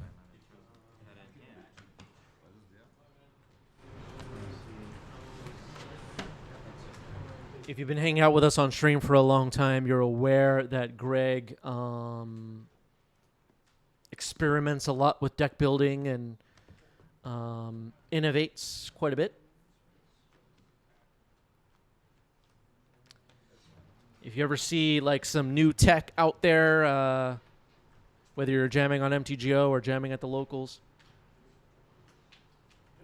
Greg's the kind of person that figures out that new tech. And so we're seeing some room cards in this build. Okay. We saw multiple dismembers in the main. All right, 1 card on the bottom for Ed. Basic Swamp Pass. Crush 47 with a great question. Is there a standard stream schedule? So usually we are live every Wednesday. This week we didn't on Wednesday. But we are live every Wednesday, 1 p.m. Eastern, my time. And then we have other streams throughout the week, usually in the afternoon, my time, kind of sporadically. Keep an eye on our Discord server if you're curious about the schedule. And make sure you follow our Twitch channel if you're curious about catching a live stream. Watch the live streams, everybody. Come on. All right, an Entomb is happening for Ed. Just a basic Forest for Greg. That is a Traxa. Greg taking a closer look. And don't forget, we have a massive library of legacy matches for you to enjoy, and other formats as well, on our YouTube channel.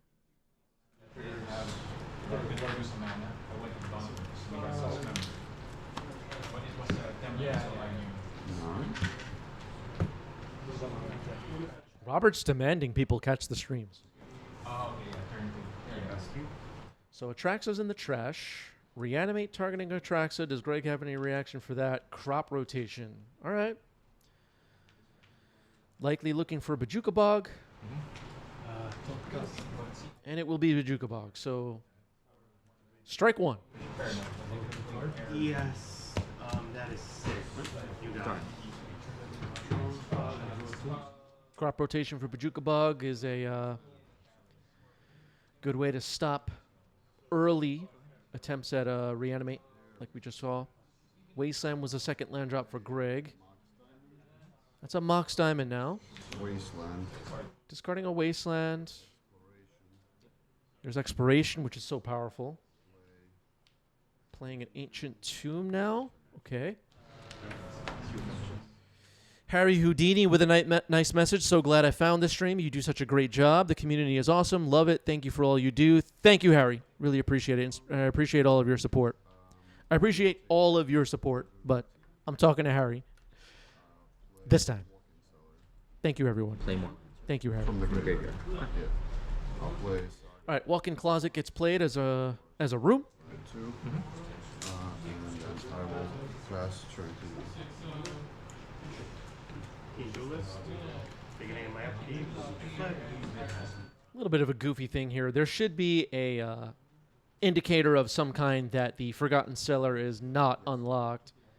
And usually people put these room cards horizontally, I think, but that's okay. Reanimate gets discarded to hand size. Surveilled, I should say. Not discarded. Surveilled into the graveyard. I believe that's a Mortuary this time. Gets wasted by the Wasteland coming out of the graveyard using the Walk-in Closet. Urza Saga now on the board for Greg. Instead, I'll take 2. No, not yet. Not yet, please. Okay, making a construct. Urza Saga will now reach Chapter 3. Might look for Soul Guy and Lantern again. Potentially.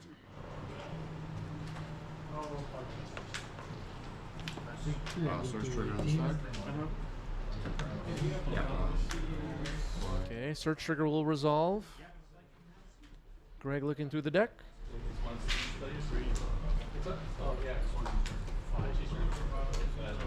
Solar Lantern, target your land. Okay, the Mortuary is exiled with the Enters ability from the Soul Guy Lantern. Not looking great for Ed right now, but Ed's deck does have some tricks. I'll just say that. This is not summoning 676. I'll cast a This is not over. 1, 2, 3. It's a Malevolent Rumble now. I will take a Mox Diamond. I will play Windswept Heath as land, and I will play Urza Saga as land. Yeah, replays Urza Saga from the yard with Walk-in Closet. Attacking for 1, 2, 3, 4. 6. I don't believe Greg has this list posted in our Discord. I can try to get it if someone reminds me later on Discord. Everything is right. Yeah. Okay. I'll fetch an end step. 13. During my upkeep, brainstorm. If you're looking for deck lists, head to our Discord server. We have a deck list channel in there. And if you have a request for a deck, definitely post it and I'll try to get it for you. A lot of the events we cover don't have like deck list registrations or anything, but a lot of the players we watch are in the Discord and many of them are happy to share. This is a 2. 2 backs. We both reveal. 12. So I take 3. I'm at 15. 3. I'll make a construct. 6. Okay, making another construct now is Greg. Greg has a lot of constructs. They are pretty big. I think they're now 6 6s. 1, 2, 3, 4, 5, 6. Attack for 12. All right. 4. Okay, attack for 12. Ed drops to 4. Aged Potato, thank you for the sub with Prime. 17 months. Sure. All day. Spoils of the Vault. Crystal Burn. 1, 2, 3. PJ. Okay, Spoils of the Vault. And not much life. That is the match. Lands gets it. GG's. Let me get the text for Spoils of the Vault up on the screen. Some people I just realized have no idea what just happened. You pay life. You name a card, reveal cards until you reveal that card. Pay life for each card revealed. Until you find it. GG's. Let's set up another poll for the chat to decide which match we will watch next on today's stream.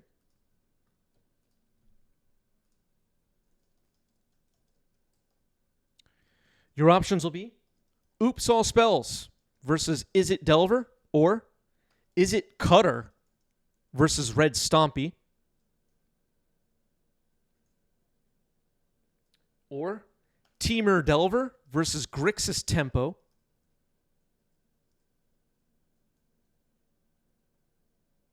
vote now in the chat. 1 minute.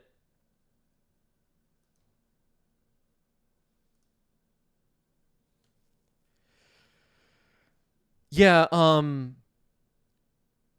Ed's Reanimator build was a little bit different than the Demir decks that are floating around. We got a glimpse of it towards the end. There are shallow graves and other neat ways of putting creatures on the battlefield. If you've seen some of our recent streams, you might have seen the other tricks that Ed has in the deck. It's a very cool deck. It's very fast and quite scary. Voodoo says, imagine being cringe and running Force of Will Days in Reanimator. Shaking my head. Yeah. All right. People are voting. Almost out of time on this poll.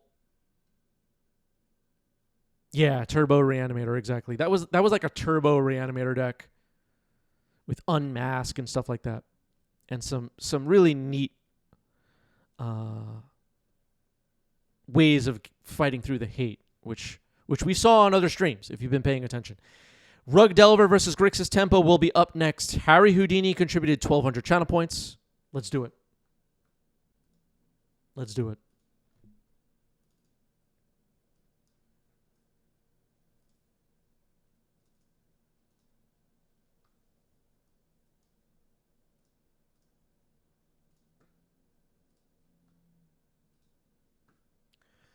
Diving in.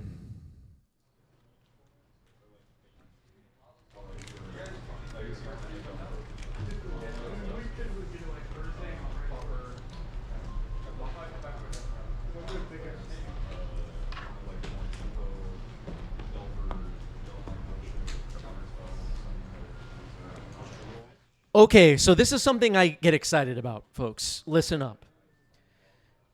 We've had Roland on stream so many times. Everybody knows Roland. Roland's a star of the show. Roland's on the left with Teamer Delver. And making their 90s MTG debut on the right is Mario.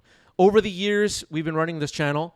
We've had a bunch of people make their 90s MTG debut, get introduced to you, and then they appear on stream for the rest of the time. And I always love seeing someone new join us on stream. So 1 card on the bottom for Mario. We are off and running. A ponder on turn 1 for Roland. Go ahead. Last year, we had some new people show up on stream that kind of became crowd favorites over time. Okay. Life totals are correct. And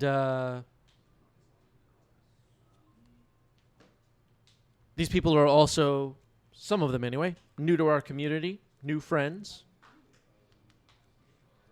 community growing. Seeing new names on the bottom of your screen means we're doing a good job growing our community. All right, a Thoughtseize gets dazed. Passes it back to Roland. Wasteland, pretty good.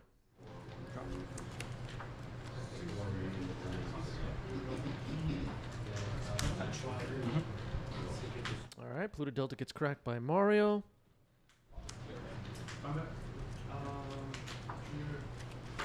Twitch chat liking the Bristly Bill playmat. I dig it.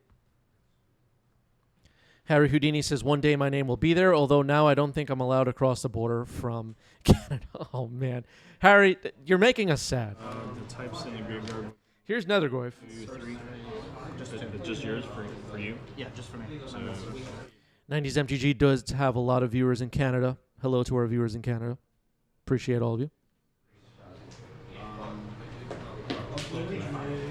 Where's everybody watching from around the world right now? Tell us where you're at. Yeah, because this is the first spell during my turn. Sure. 2 power on the Nethergoyf. Force of Will. Pitching Force of Negation. Tempo. One of them is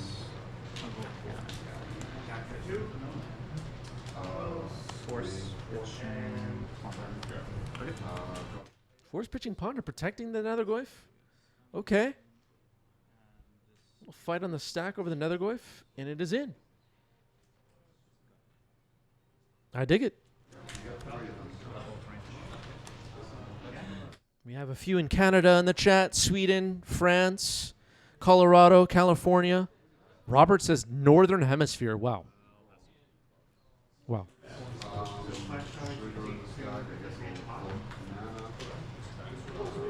All right, we have a bunch in Canada in the chat.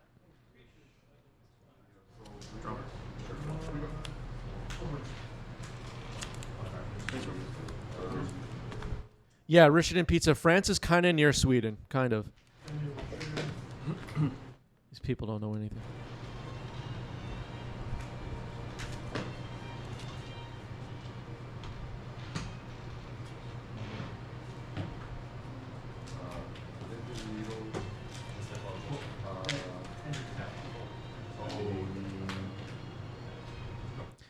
Dr. Pepper opening up a can of worms here. Do the Canadian folks like New York bagels? Okay, so there is a bit of a bagel rivalry across the border. We have Montreal, Quebec, and they have their own take on the bagel. And I really don't want to get this whole fight started right now. But we all know who has the better bagels. I mean, come on.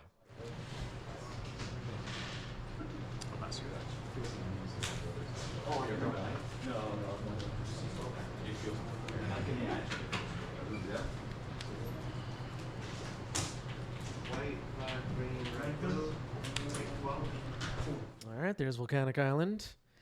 These decks, like the one Mario is playing, I don't know Mario's full list, but they're mostly... Oh, okay. Kaito getting ninjutsu'd in. They're mostly Dimir. A little bit of a red splash. Netherglyph goes back to hand. There's a Kaito ninjutsuing. So during your turn, it has Hexproof. It has Hexproof during my turn, correct. Yeah, during your turn, it's Pyroblastable. Not sure why we're getting held up here, but just running through how this all works. Kaito has been ninjutsu'd into play. It is attacking. It is tapped. It has loyalty. The whole thing. You're up. So Surveil 2 and drop. You can do that at... Oh, this is second mana phase. Second mana. Okay, got it. Okay, so you've done damage and then you drop? Yeah, Surveil 2. Okay, Surveil 2 drop. Yeah. Surveil 2, okay. Yeah, Legacy players don't know new cards. Can you stifle ninjutsu? You can. You can. Put Bowmasters into the den and I'll draw this. Okay, Bowmaster's dumped it to the graveyard. Draws a card off. Kaito, Bane of Nightmares, 0 loyalty ability.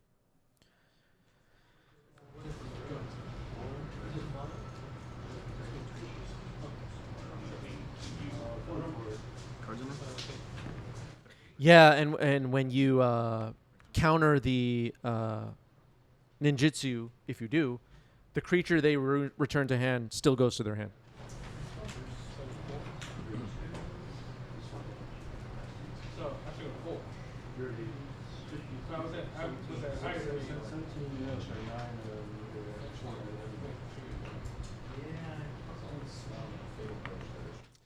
So brainstorming now is Roland. Has to beat a Kaito now. Kaito, Bane of Nightmares. We've had a few discussions on stream over the last couple of months since Duskmourn dropped. This might be the best Planeswalker in Legacy right now. Some debate. Karn is up there. We'll see Teferi Time Raveler still here and there. Minsk and Boo has dropped off. Stellar Pup has dropped off. Roland refreshing his memory on what this card does. Kaito, a staple. Shieldred's Edict could do it. Roland doesn't have black mana in the deck, though. It's Numba. Thank you for the resale with Prime. 2 months. Appreciate it. It's a new badge. Yeah, unfortunately, Comet, like by the time it was added to MTGO, had already been power crept by 4th Year Lingus at the time. Don't see 4th Year Lingus much in Legacy these days. 4 right now. Alright, on top. All right, the Kaito should be tapped, but all right. Passing it back to Roland.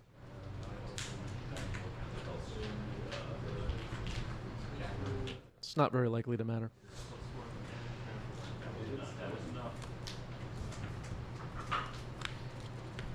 We're tied for... Okay, big Murktide. Big Murktide? It would stay tapped, yeah. Alright, so 8-8. 8/8 Murktide. Pass it back on over to you. Draw.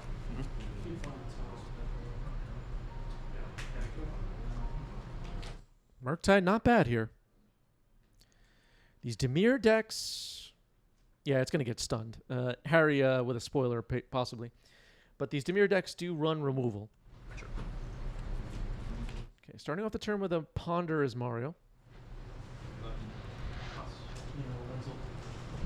If you please that you didn't have that could produce a mana, I wouldn't have gone for this mean. But it was a temporary, so I knew.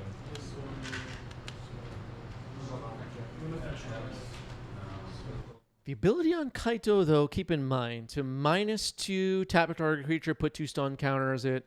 It could open up Kaito to a bolt. And it looks like Roland has a bolt and an unholy heat in hand. So Roland might be ready to get stunned here. Netherglyph comes back.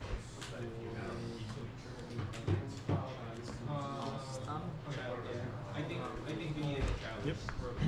Oh, sorry, stun counter will call. He's stunned. So taps. Is it? Yeah. So is it? Does that? Tap and stun. Where's the stun goes until? I believe on your upkeep you remove it. I remove it. So Yeah. when I cannot remove, then I. Yes. Yeah, okay, got it. Okay, that's actually incorrect. Whenever you would untap Murktide, instead you remove a stun counter is how it works. Attacking with Kaido now. Kaido now has 2 loyalty, so it's vulnerable. What's a 3/4? Okay.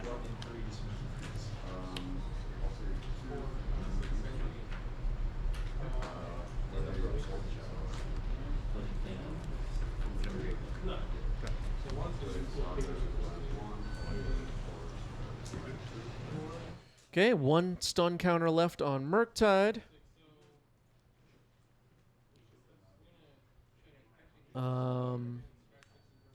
We'll see if this Kaido makes it through this turn. Thundering Fall, Surveil. Dumps a Wasteland. Not super relevant right now. How big is this right now? It's Creature, sorcery, instant. sorcery, instant. So 4. Okay, 4 power on the Nethergoyf confirmed. Roland will also have to deal with that potentially. 2 cards. Roland's at 10.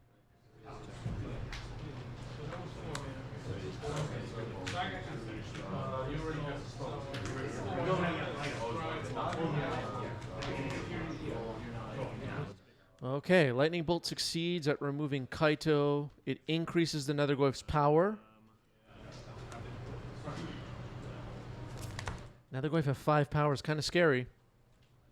Passes it back to Mario. Oh, Mario with an end step play of Bowlmaster. All right, Days returning to Thundering Falls. I guess that was worth a try. I'm not sure. Maybe not. I don't think we needed to flash Bowmaster there.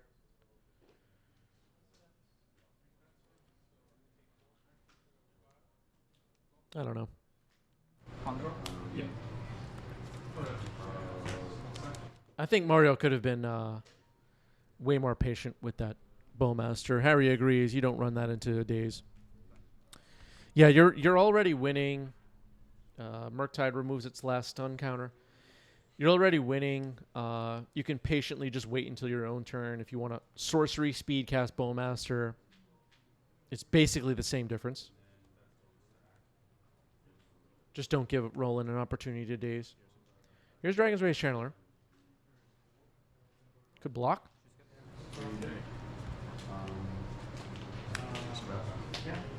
Thundering Fall, Surveil. 2 types in the graveyard.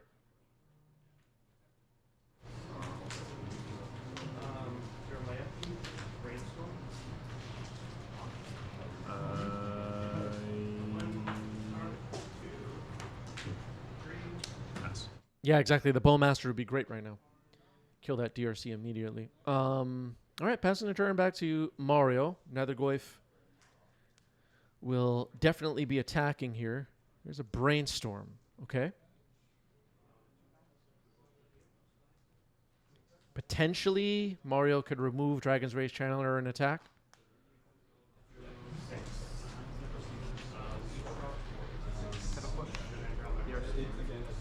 Fatal Push on the Dragon's Rage Channeler.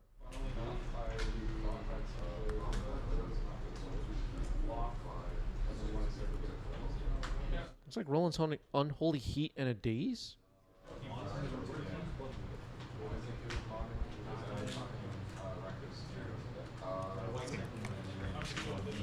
Okay, game 1 goes to Mario.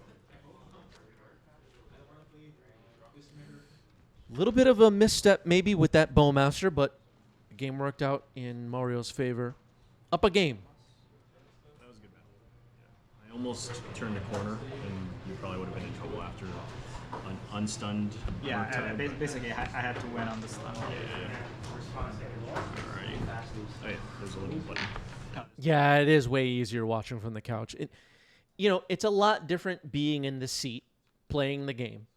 And then it's a lot different having a camera watching your gameplay. Over the years, I've talked to many players that have played on the channel, especially the ones that play regularly. And they expressed to me, sometimes the camera just makes me mess up.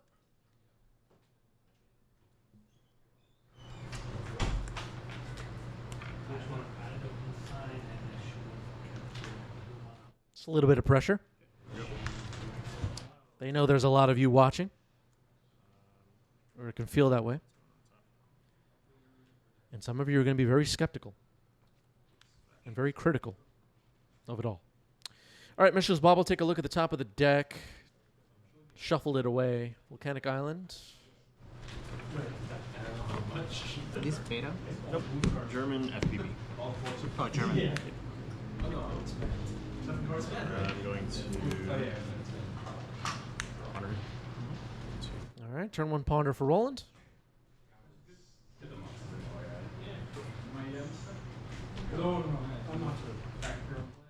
We do not have games every day, no, but we have 3 Legacy Weeklies firing here in New York City. And I record and keep a short queue of recent events for us to run through. Mathematically, though, we do end up with some matches that never make it to stream. If you're interested in that, hit join on our YouTube channel. We have some bonus rounds for you to watch that only YouTube members get to see. Yeah, that's fine. Scaling talk? Bubble crack. German check. Sounds good. All right, now Mario doing the same. Fetch land after Amisha's Bobble, taking a peek. Shuffles it away. A little bit of a tempo player trick these days. They take a look at the top of the deck with Mishra's Bobble. Then they could change the top of the deck with a fetch land. Or they'll leave it there and then draw it on their opponent's upkeep.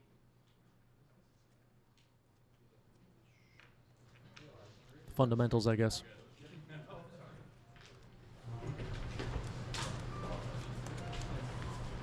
Rachel Maddow says, I miss Red Painter. We haven't seen Red Painter on stream in a little while. That's true. Yep. Oh, 2. What decks do you want to see more of, chat? What deck should I prioritize next week when I go to record some games? Or whenever. We also have a competitive event coming up the end of this month here in New York City, which I'm looking forward to covering. And I love when we get to see when the people bring their best decks in their A game, how it all unfolds. Makes for some good entertainment, I think. Tamio, Inquisitive Student. This card is hot in Legacy still. Let's see if Roland's Delver flips. Sure. No flip. Yeah, I'll definitely be covering the competitive monthly and streaming it. At least that's the plan as of right now.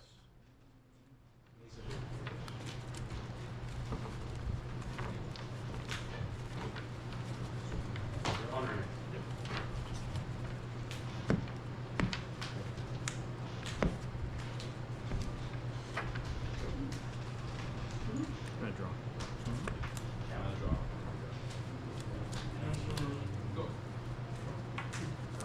Waste targeting the underground sea.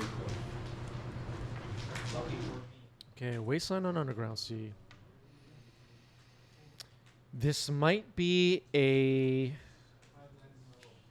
chain reaction about to happen. If Mario goes for a Brainstorm, we could see a Bolt on Tamio, potentially. All right, just going to let the Underground Sea die.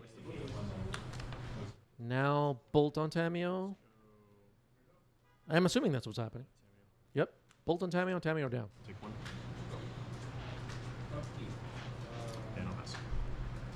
All right, Roland played it smart, got rid of Tamio. Now, let's back up a little bit. If Mario cast Tamio with the Underground Sea instead of the basic island, we have a different situation.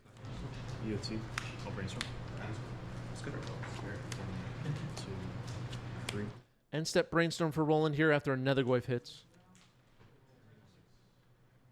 Usually, these are like the fundamentals, the details. Usually, you want to use your... It depends what you're holding in your hand. You want to use your non-basic lands to tap to pay for stuff, and leave your basic lands untapped to avoid what we just saw. Attack it with Insect Elaboration. And these are fundamentals. These are like things you if you want to play competitive Legacy, you kind of have to understand in a very deep way, I guess. If you're going to have success then, anyway. I'll pass to you. What about a world with back to basics?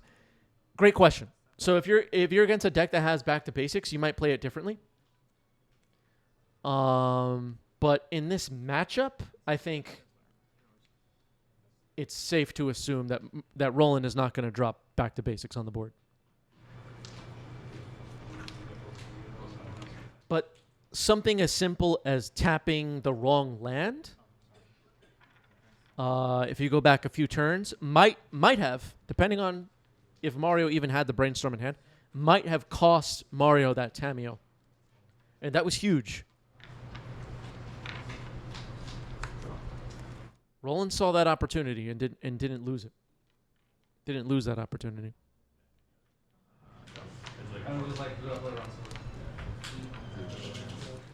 I try not to when I'm doing these streams to like dig into like the finer details of gameplay. I think a lot of our audience, you know, people tell me in the comment section on a regular basis they don't even play Legacy. They just watching some games on YouTube.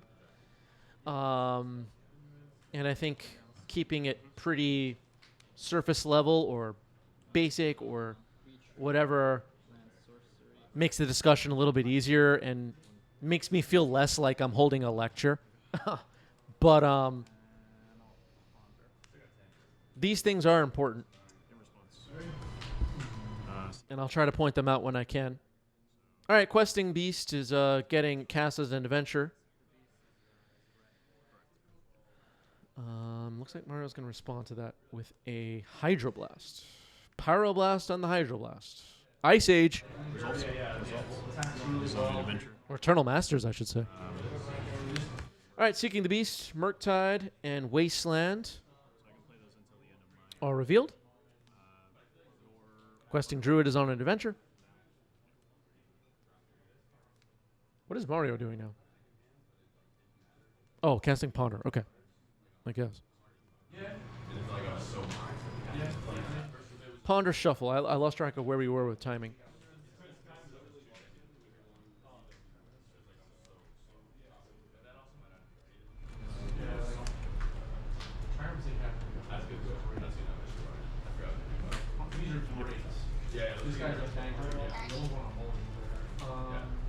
Another Goyf has 5 power. It's a big threat on the board for sure. So the Wasteland and Murktide could be played this turn. Murktide could be a big problem for Mario.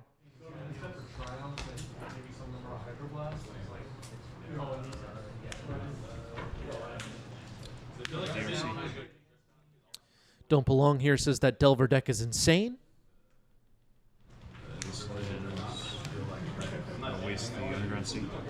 All right, Roland goes after the untapped non-basic land again. Now Mario cannot pay for days. Doesn't have mana open. This is what I was talking about before. Let's see how this plays out. Second main. Murktide for 1-2. Murktide coming in now. Okay, 7-7. 7-7 Murktide. And this really went through. I'll pass. Yeah, you could float mana in response, but Roland was going to change phases. That would have been irrelevant. Roland played that perfectly. I can still, I guess, once you put the ambitions into play, I can Not good enough. 1-2. That Murktide was likely going to be protected by days, which he prevented Mario from being able to pay for, which Mario prevented himself in a way from being able to pay for by tapping the basic land. The basic lands are so valuable in these tempo mirrors because of what I'm describing. The having the basic mana open to pay for days could be so huge. Or to cast a brainstorm like we saw earlier when Tamio needed to be protected. Tamio died.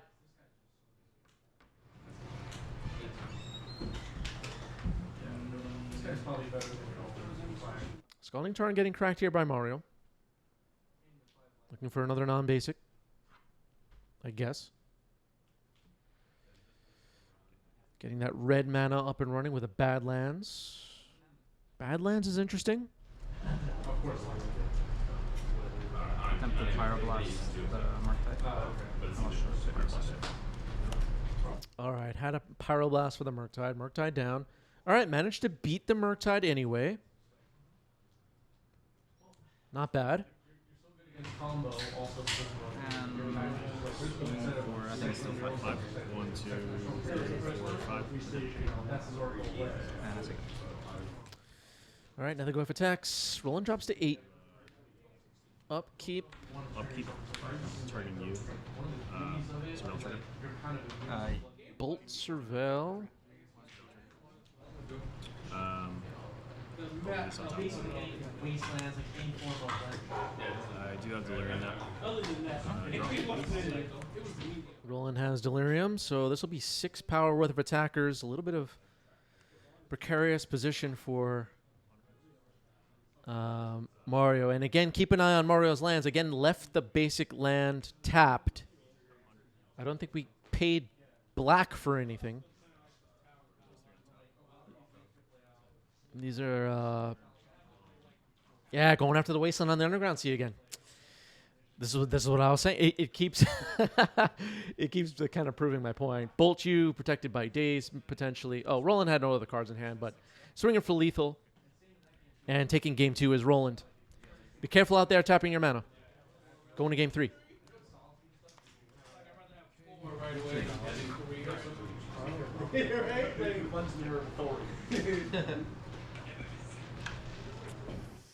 All right, Mario will be on the play. We're seeing Roland's prowess with Delver on display in this match so far. Knows how to get an edge in those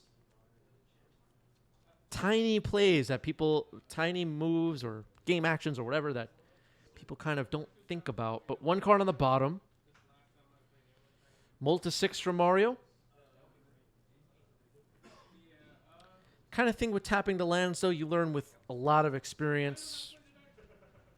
You can overlook those things for a long time, and eventually you reach a point like, oh, okay, I was like losing whatever percent of games because I was not valuing tapping my lands the right way, and what I thought was right was wrong, and whatever. This game is hard, everybody. Don't get down on yourselves. I'm trying to help everybody by pointing this stuff out. And I'm definitely not trying to drag Mario.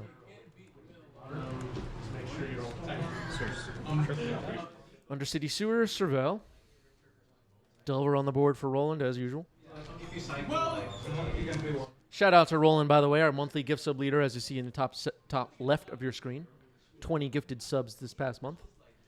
And Jacob H. with 500 bits. Thank you, Jacob, as well. Baragov in the back? Sure. Baragov dumped into the graveyard. Roland's fine with that.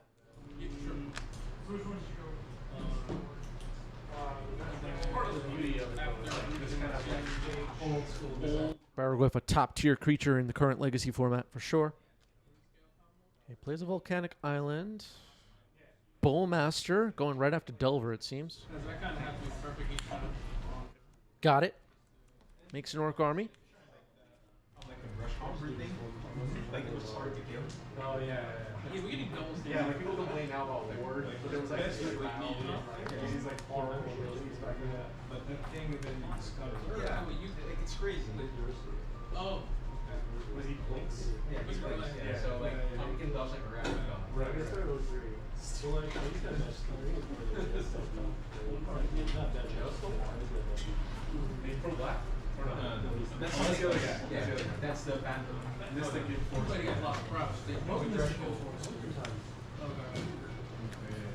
Okay, Roland plays a Dragon's Rage Chandler. Plays a Wasteland. Okay, not going for Wasteland here. What does that mean? Roland might want to make plays and not get dazed. He's holding back the Wasteland this time. And could save it for a moment like we saw in game 2.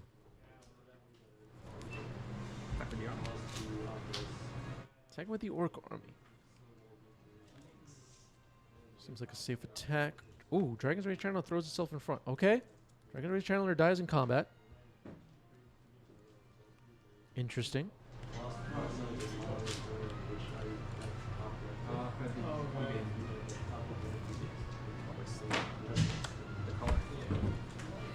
Wasteland from Mario on the Volk. Passes it back to Roland.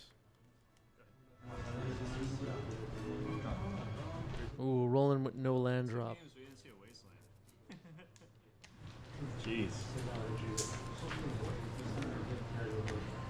Roland might have been hoping to daze there and protect Volcanic Island. There was no opportunity to. There's that basic tapping the basic again. All right, well, Ponder for Mario. Could potentially, this time, be holding up red or black mana for something relevant.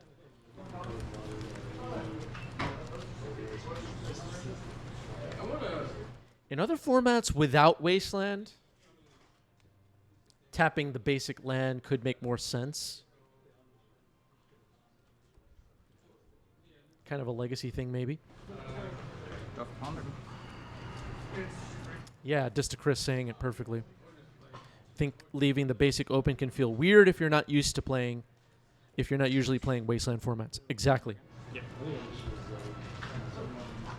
Another Ponder here from Mario, leaving open Volk, which could potentially mean we're holding Power Blast. See you later, Harry.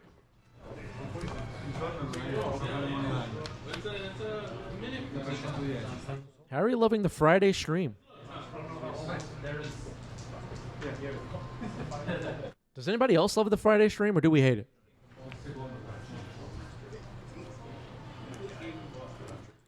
All right, passes it back to Mario.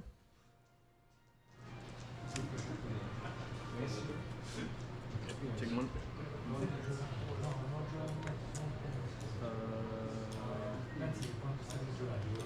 All right, people are liking the Friday stream.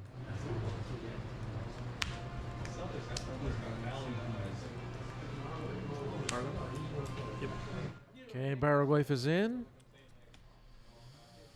Leaving that Volk open tells us there's likely some... Ooh, Roland finds a Wasteland. Just passes the turn. This Baragwaif is going to hit pretty hard. Mathagas, sorcery, land, creature. You got creature land, so it's 3/4. 3/4. 3 power on the Baragwaif. No That was instance. Brainstorm? Yeah, we have Mother's Day coming up this weekend.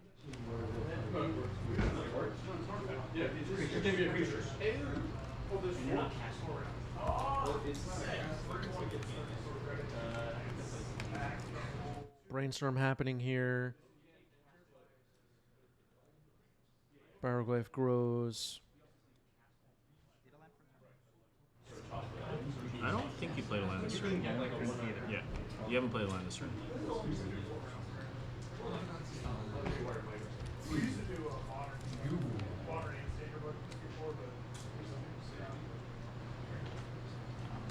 Play land, and swing for 5. All right, attacking for 5. Baragwaif hit so hard. And now I guess we're going to see its ability resolve. Oh no, don't forget it. Oh boy. with that trigger on the stack, I'll brainstorm. What trigger on the stack? Whenever Baragog deals combat damage to a player, you may mill them any cards. If you do, Okay, so we're responding to the Baragog's ability with a brainstorm. Roland is fine with that. What does that mean? I don't know. Trigger. Yep. So I dealt 4 damage. Get rid of some stuff. Tameo triple netherglyph. Okay. Sure. All right. Returns a netherglyph, plays a netherglyph, passes the turn. Yeah, we'll just scoop it up here. All right. Roland scoops it up. Got stuck on lands. It happens. From time to time, and that is part of Magic. And I had to add another Westland. Yeah. Would have really sucked. All right, GG's. Mario gets it in the 90s MTG debut, and I think we learned a lot from that match, which is great. Let's keep it moving. Let's set up another poll for the chat. Which match next? It is up to you, people of the chat, to decide. Your options will be, is it Cutter versus Red Stompy? Or Dredge versus Red Stompy?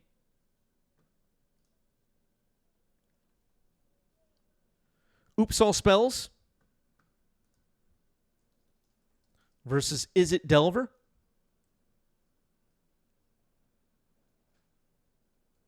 Or Lands versus Grixis Tempo? 1 minute. Get your votes in. You have 1 minute. Yeah, that game looked over by the time the Barrowglyph hit. TBH. Discord is up on your screen. Make sure you're in our Discord community. Links are all over the place for that. Make sure you're subscribed to our YouTube channel. Make sure you followed our Twitch channel. That's it. That's all you really need to do. 30 seconds on this poll. Twitch chat votes round by round which matches we will watch. This one is no different. People are voting. What do they want? We're going to find out. What do I want? I get 1 vote. I don't know. All right, I voted. Screw it. Almost out of time.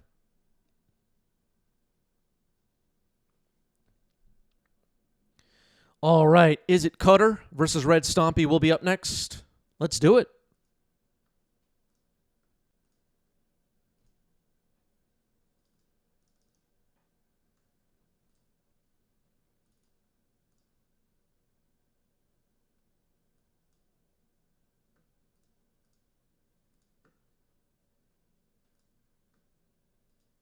Diving in.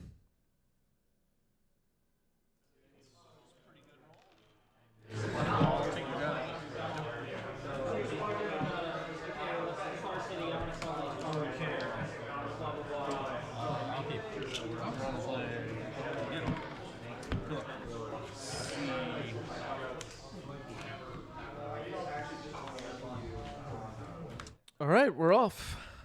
Mono Red Stompy on the left. That would be Ed. Is it Cutter on the right? That would be Herman. Mr. Rainforest Crack finds a Volk. Little peek at Herman's token situation. We have the monks in the top right of the screen. Corey Steel Cutter. Whoop. Right when I said it, Corey Steel Cutter appears. Corey Steel Cutter, then an Urz's Bobble. Make a monk. Attack with the monk. 2 damage gets in. Perfect timing. And figuring out how the life total thing works. And we got it. And now Urz's Bobble will take a look. 6 cards. I'll try this. Sure. I thought speak that.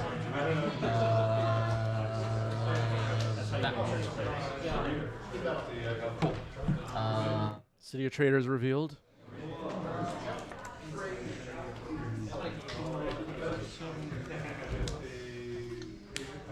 I'll try this.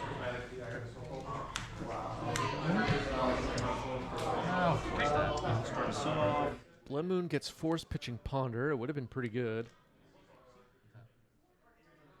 Herman gets to untap without a Blood Moon on the board. At least this time.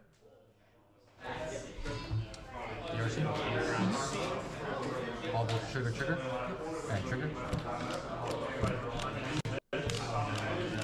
All right, make another monk, equipping it with the Core Steel Cutter. Herman will get to surveil. Dumps a Vulcan to the graveyard. This is looking pretty gross.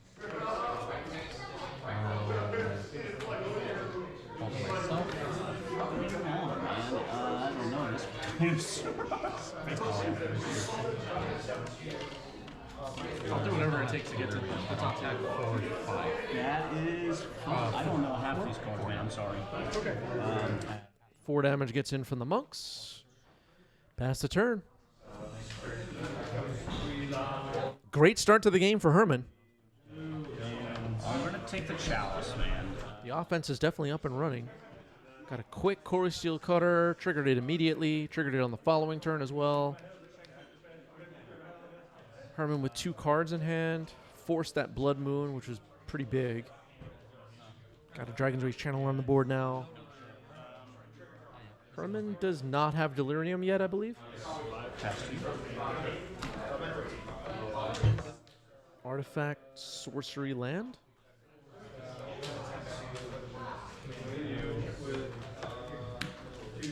Oh no, instant artifact land. Blood Moon. Okay, Blood Moon will resolve this time. Spent 2 Simian Spirit Guides on that. Here you go.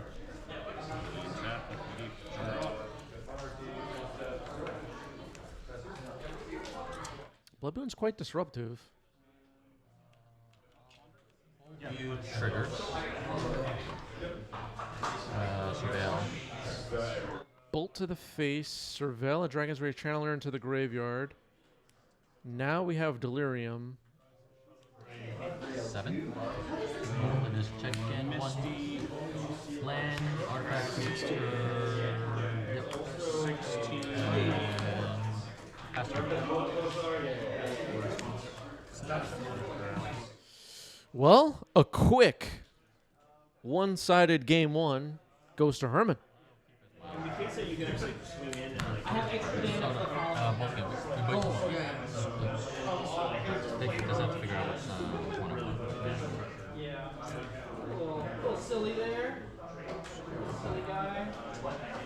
Here it is. Move my cards back. Okay. Ready to go. 1 card on the bottom for both. Molts to 6 for both. Basic Mountain. Flooded Strand gets cracked.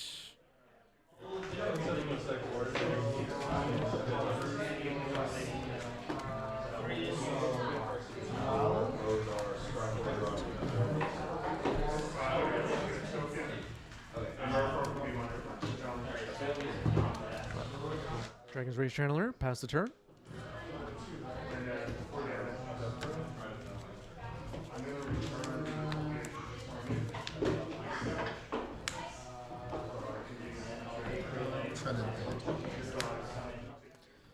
Dead takes out Dragon's Rage Channeler. Split card from Planar Chaos. That was an iffy hand, and like against another deck, you know, the Furies obviously would have been much more relevant. Yeah, the Furies. I didn't know what you were playing. If I knew what you were playing, I'd probably roll again. I don't know. I mean, that was a tough hand, also, and you didn't get out of the land, right? Just that Witch and Enchanter thing. Yeah, that's really rough. I thought about taking it. Yeah, Core Steel Cutter is hot across multiple formats right now. This card is possibly the best card from Tarkir Dragonstorm. Urza's Bauble after a Core Steel Cutter. Herman keeps playing them with perfect timing. And making a monk. Going to take a look at a card at random in Ed's hand now. It will be all right, it will be that card. And that card is City of Traders. Hey, both times Urza's Bauble resolved, it revealed a City of Traders. A little bit suspicious, right, everybody? I got by the other day because I didn't realize it auto-attached to previous one. Yeah. And I was Tuesday, I was like, okay, he's going to make a monk, and then I have one more turn. And he's like, no, it's haste right now. Yep. Did not read the card well enough. I will keep you.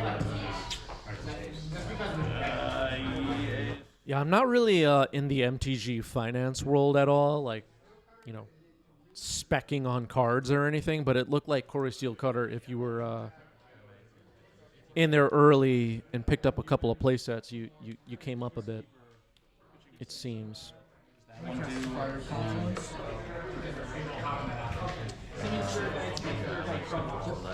right before we even declare what it does, Force of Will counters Fiery Confluence, pitching a Brainstorm.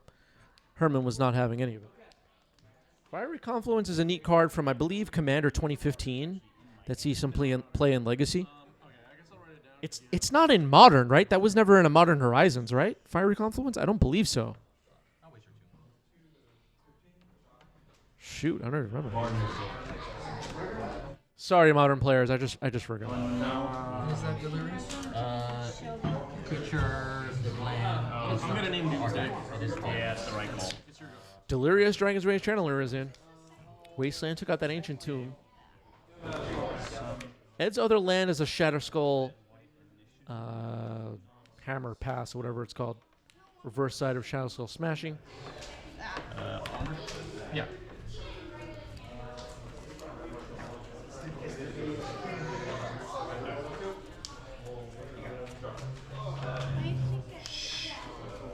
gotta keep those kind of thoughts to yourself, but I'm gonna shuffle that. Okay. Looks like Ed's holding a Pyroblast, which doesn't do a lot at the moment. A Shatter Skull Smashing, which we don't have enough ammo for right now. Mana for. Another Fiery Confluence could do it, though. Destroy the cutter. Just pedal crack for black. Spot sees you. You got a Bombardiers. Oh, that's killer, yes. Definitely want to get rid of that. Okay. So I'm 18, and I'll pass to you. I'll attack for 3. Yeah, I'm down to 15. That's gonna... Play Cavern. Tab it. Yeah, I'll destroy the artifact and then Okay. Back breaking. shoot at each creature. Deal 1 and then deal 2? So deal 2 to me and then deal 1 to everything? Okay, so, so I'll take 2. 13. No, 12. Okay, so 1 damage to each creature, 2 damage to Herman, destroy target artifact. The monk died, the cutter died. Isner's Bauble, surveil the Dragon's Rage Channeler. Dragon's Rage Channeler stuck around. Ed might have stabilized a bit here, getting rid of that cutter. Bauble you. I think the hand only has 2 cards. Down to 11. Can you choose one now? Shadow Skull Smashing revealed. Shadow Skull Smashing could be a way to kill Dragon's Rage Channeler. Yeah. And Dark Ritual can't be cast with 2 mana.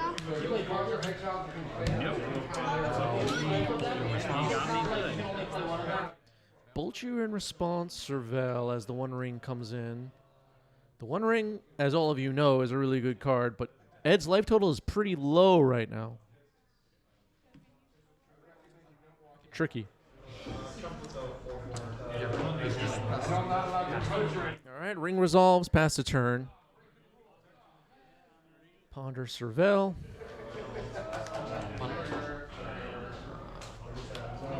I've seen that card. Somebody else played this. Giving things away. So you take the initiative. Yep. You got. He's got the token. Search for Oh, it's under. You get a basic lane. Basic land card. Basic land, yeah. Your hand. And then it's your go. Yeah, the Dragon's Rage Channeler has to attack. It just won't deal any damage to Ed this time. Passing it back to Ed, it seems. Ed thinking about drawing a card. I forgot to play a pre-combat. Whatever. Because you would have gotten to go. Yeah. further. No, I just would have had up a level stone counter on that potentially, but Okay. trigger. I'll put it on here. 2 counters. So the One Ring did not tap yet. Yeah,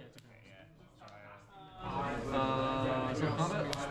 Okay, so found a Simian Spirit Guy. Gonna try and Shadow Skull away this Dragon's Rage Channeler and succeeds. Pretty huge for Ed, actually. At 5 life, the One Ring with no bird encounters on it, no creatures on Herman's side. Ed may have stabilized. Now can just start slamming those pyroglyphs and stuff. And another cutter. Oh, boy. Oh, no. And a Dragon's Rage Channeler attack with the monk. Well, in that situation, I guess Ed could have draw a card. It was we're gonna lose anyway. Well, maybe. I don't know. All right, Herman gets that one. GG's. Cutter, everybody. The cutter. Wow. Our Discord's up on your screen. Links are all over the place for that. Make sure you're in our Discord community. That's where we're all hanging out. That's where we're posting the deck lists. That's where we're discussing what sideboard should be with what deck, where the marketplace is happening. People are buying duels and selling Grim Monoliths and the whole thing in the Discord. We have a Webcam Legacy League wrapping up. The finals are coming up this week. A lot goes on in there. Join our Discord. It's free to join. Make sure you're subscribed to our YouTube channel. Stick around now for a raid.